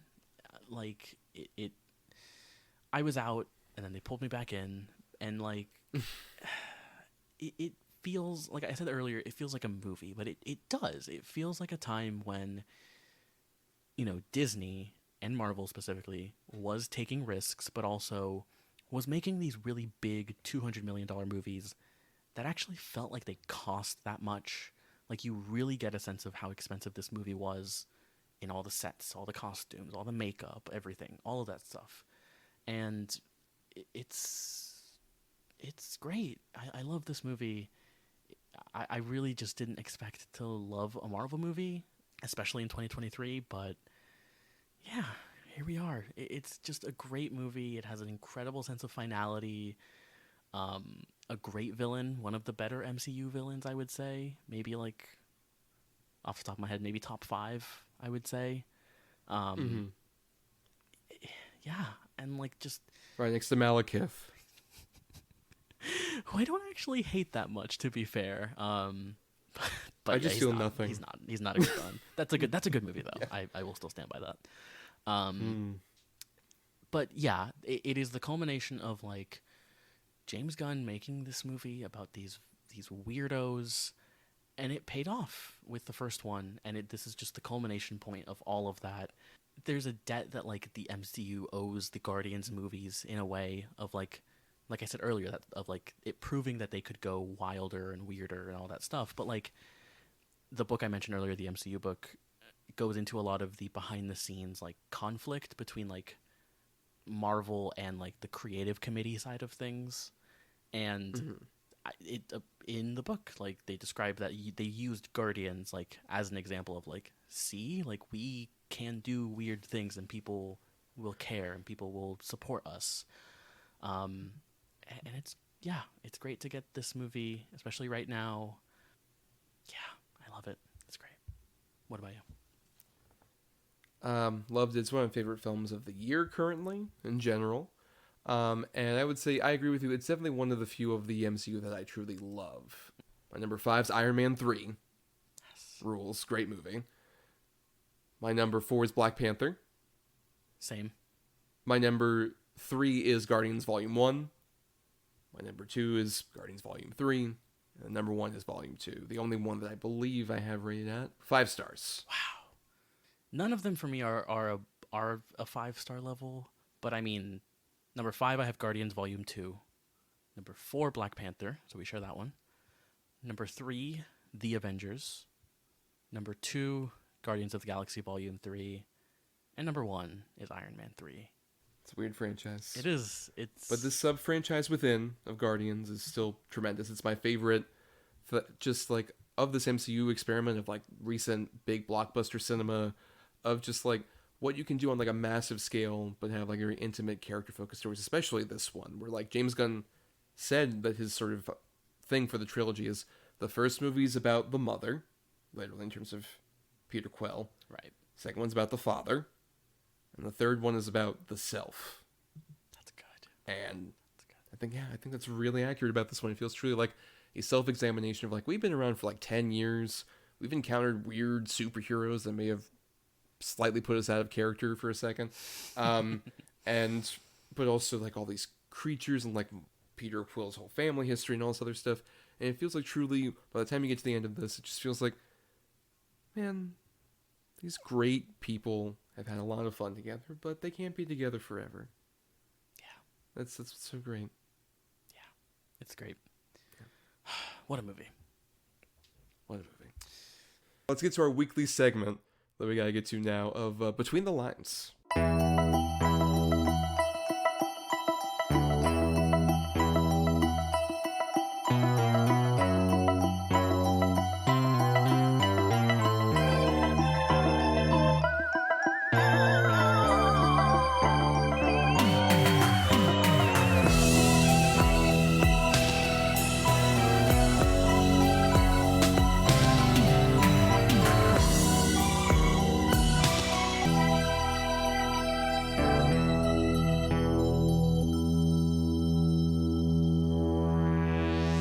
So on every episode of Between the Lines, Bryan and I like to talk about another movie that we recommend in terms of, something related to the movie we're talking about, or, maybe another choice for the end for new for this particular miniseries. And so, Brian, you're going first. What's your recommendation this week for Between the Lines? I wanted to go with something that was from, obviously, like, not just big company Disney, but I wanted to do something from their subsidiaries that was a recently released movie. And I wanted to go with a 20th Century Fox. I'm not calling it that, Disney. You can't make me call it 20th Century Studios. Yeah, so I wanted to go with something from there. And it feels appropriate because I'm going with a film from Ridley Scott. He released it a couple years ago, and it's The Last Duel. Did you see it? No, you didn't, and really knows you didn't see it. But The Last Duel, which is another medieval epic from Ridley Scott, who I just can't stress this enough. He is 85 years old. He is going to be 86 in 2 weeks. And it is insane that he made this movie, which is fantastic and is like, has at the spry age of 83. Right. Like insane. And during a pandemic. Like insane. I mean, to do a little bit of Ridley talk, I'm just fascinated by him because, of course, he's got Napoleon coming out. And then, like, he is doing Gladiator 2, which stopped because of the strikes, but I'm sure he's, like, probably, like, finished it by now. But... And he's prepping now for a Western that he's making, and it's just insane that he is in his late 80s, and he is making not just like movies consistently, but big epic movies that require like a lot of work put into them. And I love The Last Duel. This movie is fantastic. I mean, from like the sort of Rashomon style like narrative that it has, which is really great and is really like surprising. I just didn't expect it to take that sort of structure of like, you know, the different perspectives. But Jodie Comer is phenomenal in this movie. I mean, like probably the best performance in the movie, in my opinion. But really, everyone's great. I mean, Damon, who like is having a great era of his career right now. Driver gets to play a real like scummy character, which is great to see. And of course we got Ben Affleck just playing just the sleaziest like lord. He's just great. An incredible supporting performance from him. But I loved this movie. I'm fascinated by Ridley Scott just in general, but I really loved this movie more than I was even expecting, because I was just like, Ridley Scott, whatever. I love the cast, but I don't know if I trust him to make this story. But it's really impactful. It feels so visceral and so just electric. Like there's so much energy put into this movie. You would just not expect him to be in his 80s directing it. Yeah, I love it. I'm just so happy that Ridley Scott gets to make movies right now. And Disney, I implore you, let him make another Alien movie. Come on, like, just let. This is a public message. This is a PSA. Like, just, I know you got Noah Hawley's making a show, and I know you got the Fede Alvarez movie. No, let Michael Fassbender's back in movies, right? Get him, get Ridley, let him make a movie. Let him finish his trilogy. Alien Covenant fucking rules. But yeah, my recommendation is The Last Duel, but I had to hide that subliminal PSA in there. That was a secret. There was a secret mission to this, and you succeeded. It's back on the menu, boys. But yeah, I've seen The Last Duel. I saw it theatrically, like a good boy. Yeah, nice. Especially considering this was also like, you know, because Ridley Scott, like you mentioned, is a fascinating filmmaker, one of the most prolific directors alive. Yeah. And this is also, I believe, the same fall where I saw House of Gucci. Right. Mm-hmm. Which I did not enjoy very much. It's not as good, but... No. But at the same time, The Last Duel is an incredible film that I think, it's like you mentioned, the Rashomon style, the storytelling, the way all these actors perform. This Jodie Comer, I agree, is so amazing. This whole movie, I believe, robbed of any Oscar nominations, but particularly her. Oh, yeah. Just a tremendous performance from her. And it is also like very darkly funny at points, especially like Matt Damon is kind of like a funny character in terms of, oh, you see him introduced initially with like his perspective is just like, I am the best possible person here, and each succeeding part just reveals like, oh, you're a fucking idiot. You're so stupid. Yeah, So good. It's the way that the movie doles out information on its characters is so genius. It's really incredible, and like And also the final fight between Damon and Driver. the titular last duel. The titular duel. It's the titular role. It's so visceral and so like gnarly. Where like a thing I find very interesting about Ridley Scott is that he is often a Hollywood director, right? Like imagine a Hollywood director. He makes Hollywood movies, right? Big blockbusters, whatever. But then he also is an artist, right? He's made Alien and Blade Runner and like has movies like that, but he exists in that space, and he's such a fascinating director. And I think like that movie is a great example of like, it is a very entertaining movie, and it's got battles, it's got all that stuff, but it is also really, really well directed and really well handled, I think. Yes, would concur. But now, it's time for my recommendation. Yes. Which, you know, this, some may say this stretches it. No. What I'm about to recommend. No, never. It is, you know, the breezy, very quick, 471-minute feature film broke up into 3 parts that aired over Thanksgiving a couple years ago. The Beatles, Get Back. Yes. Oh, Beatlemania's rising in the studio. Yeah, on this Zoom call is Beatlemania. Yes, we are talking about The Beatles Get Back, which I didn't watch until fairly recently. If you're unaware somehow, on Disney Plus, they released this restored re-edit of the documentary Let It Be from the 70s.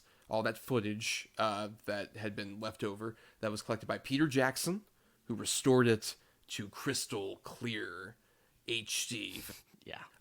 That just feels like you're immersed in the room as you watch the Beatles start to make Let It Be and see their gradual breakup of the band. See, it was relevant to Guardians of the Galaxy Volume 3. Not just because it's Disney, but it's bringing them the band story. Yeah. And I was worried, actually. I avoided this kind of because, like, my worry is, you know, with the original Let It Be, that was kind of like a famous depiction. Like, this is what the Beatles breaking up was for, like, so long. That was the narrative. Right. And then all this extra footage just unravels the fact that, like, that dissent was there with these people. Like, even, like, in the, from what I understand of the Let It Be original documentary, which I have not seen because it's very hard to find. Right. It's a movie that, like, you know, depicts, you know, the Beatles breaking up very quickly, apparently, and very much blames it on Yoko Ono to some degree. And I think that dissent with Yoko is there from the band. Like, I don't think that's completely invented. But kind of thrusting it on her as much as just looking at these guys initially practicing in this, like, studio where Ringo's supposed to shoot a movie in, like, a week, which is, like, there's tension there. Right. Of just, like, are they gonna make it? Even though we know they made it. But it's just interesting to see, like, that whole process and slowly realize, like, these guys are having fun, and they still are, like, friends to some degree, but they're not great creative partners anymore. It just feels like something's off. Yeah. It's not like they're being antagonistic, but just there's the vibe's not right, as George very much establishes. And from there, you just see, like, the very nature of just, like, how it broke up and how it was kind of, I guess, more bittersweet than we were given credit to. It wasn't, like, extremely tumultuous. Right. As much as just, like, yeah, we kind of drifted apart. They did, you know, consistent albums for, like, what, 10 years, right? The Beatles, 7 years, which is the crazy thing. Oh, yeah. 63 right. to 70, basically. Yeah. Right. But, yeah, just seeing, like, how that entire saga just ended when it did. Right. Just very naturally. And how it truly ends on a big showstop finale of, what is this, an AI song from after John died? Oh, no, I'm sorry. It was a different Disney Plus thing. Let me do the... Ba-doop, ba-doop. Oh, yes. Okay, Get Back. But no, yeah. I was still surprised, like, how invested I was in this. Especially because, like, I was intimidated by that length. Mm-hmm. And it just, like, really flew by. I watched it over a Saturday. Yeah. Got up on Saturday morning, and in between some things, like, I would take breaks between episodes. But just dive right in and just like, yeah, it's a tremendous experience I'd recommend for anybody out there. And this is definitely something in the age of streaming, which this was explicitly released on. I want a physical release. Oh my god, I want it. This is one of my favorite anything, movie, TV show, document, whatever you want to call it, anything of this decade so far. It's one of my favorite. It's very funny that because we talked about this recently when you watched it, and also just kind of other things spurred on a kind of Beatle binge that I've been going on. I've been listening to a lot of Beatles. You're Beatle and binging? And I've started rewatching. I put on like a little bit of part 2, and it is tremendous. It is like one of the best experiences I think I've had in like the last few years. Like really getting to like see them just hang out mostly. Like that's really the stuff I love, right? Like it is this breaking down of like the Beatles mythos, right? We think of them as these mythic figures who were these like musical geniuses who did all this stuff, and then you watch this documentary and a lot of it is them like fucking around and like Just being 4 lads from Liverpool. yeah, exactly. Like it is very fun. Yeah, it's so great to get to see them just make music and hang out, but also there's genuinely great moments of getting to watch them. Like I think you watch Paul like figure out Let It Be or Get Back, one of those 2 songs. Like It's Get Back. That's the big one. That's the running thread of the whole thing. That's like the recurring joke. Right. Eventually we're just like, this is it. Yeah, but him like figuring out that song in real time and you just watching him like work through it, his like process is like incredible. And you see it in like real time, and it's like, you know, him writing these like iconic songs. On the whole like Yoko Ono thing, I think what's interesting about this documentary is how like it treats like the whole Yoko Ono thing as like John and Yoko were together and they just really wanted to spend all the time together.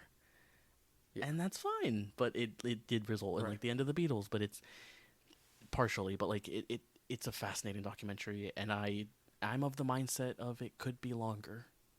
Make a longer cut, Peter. I would watch it. You know, we just have some of that deleted footage on the 4K release. Exactly. There you go.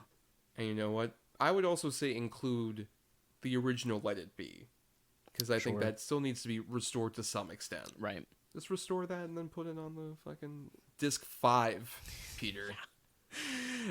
Which, I mean, I'll say this also, like, the modern Peter Jackson era of, like, him doing these documentaries like this and They Shall Not Grow Old, great stuff. And, you know, if he wants to do this and not hang out with people after the Hobbit movies, I get it, Peter. You know, we need our time. There's I'll never forget when they announced that, like, because it was going to be a movie and they were going to release it theatrically. And then I remember the video of him announcing that it's going to be a series. It was, I believe, at the end of 2020. And it's this video of him going like, yeah, we're working on it. We don't have COVID here, but back over where you guys are, you guys have COVID, but we in New Zealand don't have any more COVID. So I can work on this thing freely and do whatever. And it was a great, just like little jab. I think of like, you know, living in New Zealand. Very great. Yes. Peter, Godspeed. I love you. Well, I don't know what he's restoring now. It's like, well, he just released that fucking music video. Oh, we did do that. Great. Yeah. Great job, Peter. But yeah, so let's repeat our titles for everybody out there. Yeah, I had Ridley Scott's 2021 medieval epic, The Last Duel. And I had the 2021 as well. Miniseries / over 6 hour long movie, The Beatles Get Back. But yeah, so we're going to be heading finally into the end. This is, I'm sure, going to be our longest episode. But we got to thank some people before we get out of here. We got to thank Burial Grid for our intro music. Purchase this music at burialgrid.com. Thanks to Michelle Kyle for our artwork. Find her at MishKyle96 on Twitter. And thanks to our supporters on Patreon. Thank you so much at patreon.com/cinema2letter, where for just $1 a month, you get access to bonus recordings that we do. Like we were talking about Ridley Scott just recently. We probably talked about Napoleon already. Absolutely. Hell yeah. It was around the Thanksgiving holiday where we covered, I'm sure, a bunch of movies. We're still unsure of what the format will exactly be for that. Right. We're talking about a couple November releases. And also, at some point, before the end of December, which we're in now, we'll have, for our Disney series, our top 10 Disney songs. That's right. Just any song from a Disney product out there. Very curious to see how that goes. Top 10 of them. But, yeah, we got all that coming up, and maybe another little Christmas treat for you. Related to this season for the holiday season. It's the reason for that season. But yeah, on that note, you know what? Let's just so you can find us on Instagram, Twitter, and Facebook at cinema2letter. Any other socials, Blue Sky and whatnot. You can also find me on Twitter and Letterboxd at NotTheWho'sTommy. And I also do some writing at marianithomas.wordpress.com and at film-cred.com. Yeah, and you can follow me on Twitter as well. At BRYANDRADE and the number 3.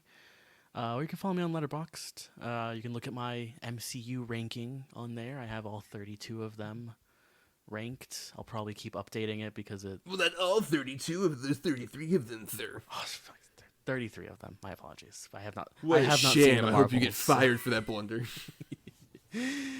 But yeah, you can follow me on there. And you subscribe to us on Apple Podcasts or other podcasting platforms. If you're listening on Talk Film Society, why not listen to all the other great shows that are on the network? And you can also dig into the archives in our Podbean main feed for the first 2 seasons of the show, the previous episodes of this season, and all the old double-edged double bill stuff is over there on Podbean. And if nothing else, if you can't support us on the Patreon, that's cool. Money can be tight. But the free way to help us out is to rate, review, or just share the show around to give us more visibility so we can dance with everybody. But let's just tease, Brian, our next episode. We reach the E for egregious for our Disney miniseries. And we're covering an interesting one. We're going to be covering the Brad Bird film from 2015, Tomorrowland. Yep. A very interesting choice, I think, because we're picking more egregious in terms of it was a big box office bomb that cost a lot of money. But it'll be very interesting to talk about that because neither of us have seen it since theaters in 2015, correct? Right, that's true. But also, when I saw it in theaters initially, I wasn't thrilled about it. Yes, I am quite literally split on that movie. Yeah. It'll be very interesting to revisit. I'm very excited. Yes, so we'll be talking about that, and Brad Bird, and all sorts of other stuff on the next episode. But until then, everybody, looks like the dog days are over. The dog days. I love you guys. Are done.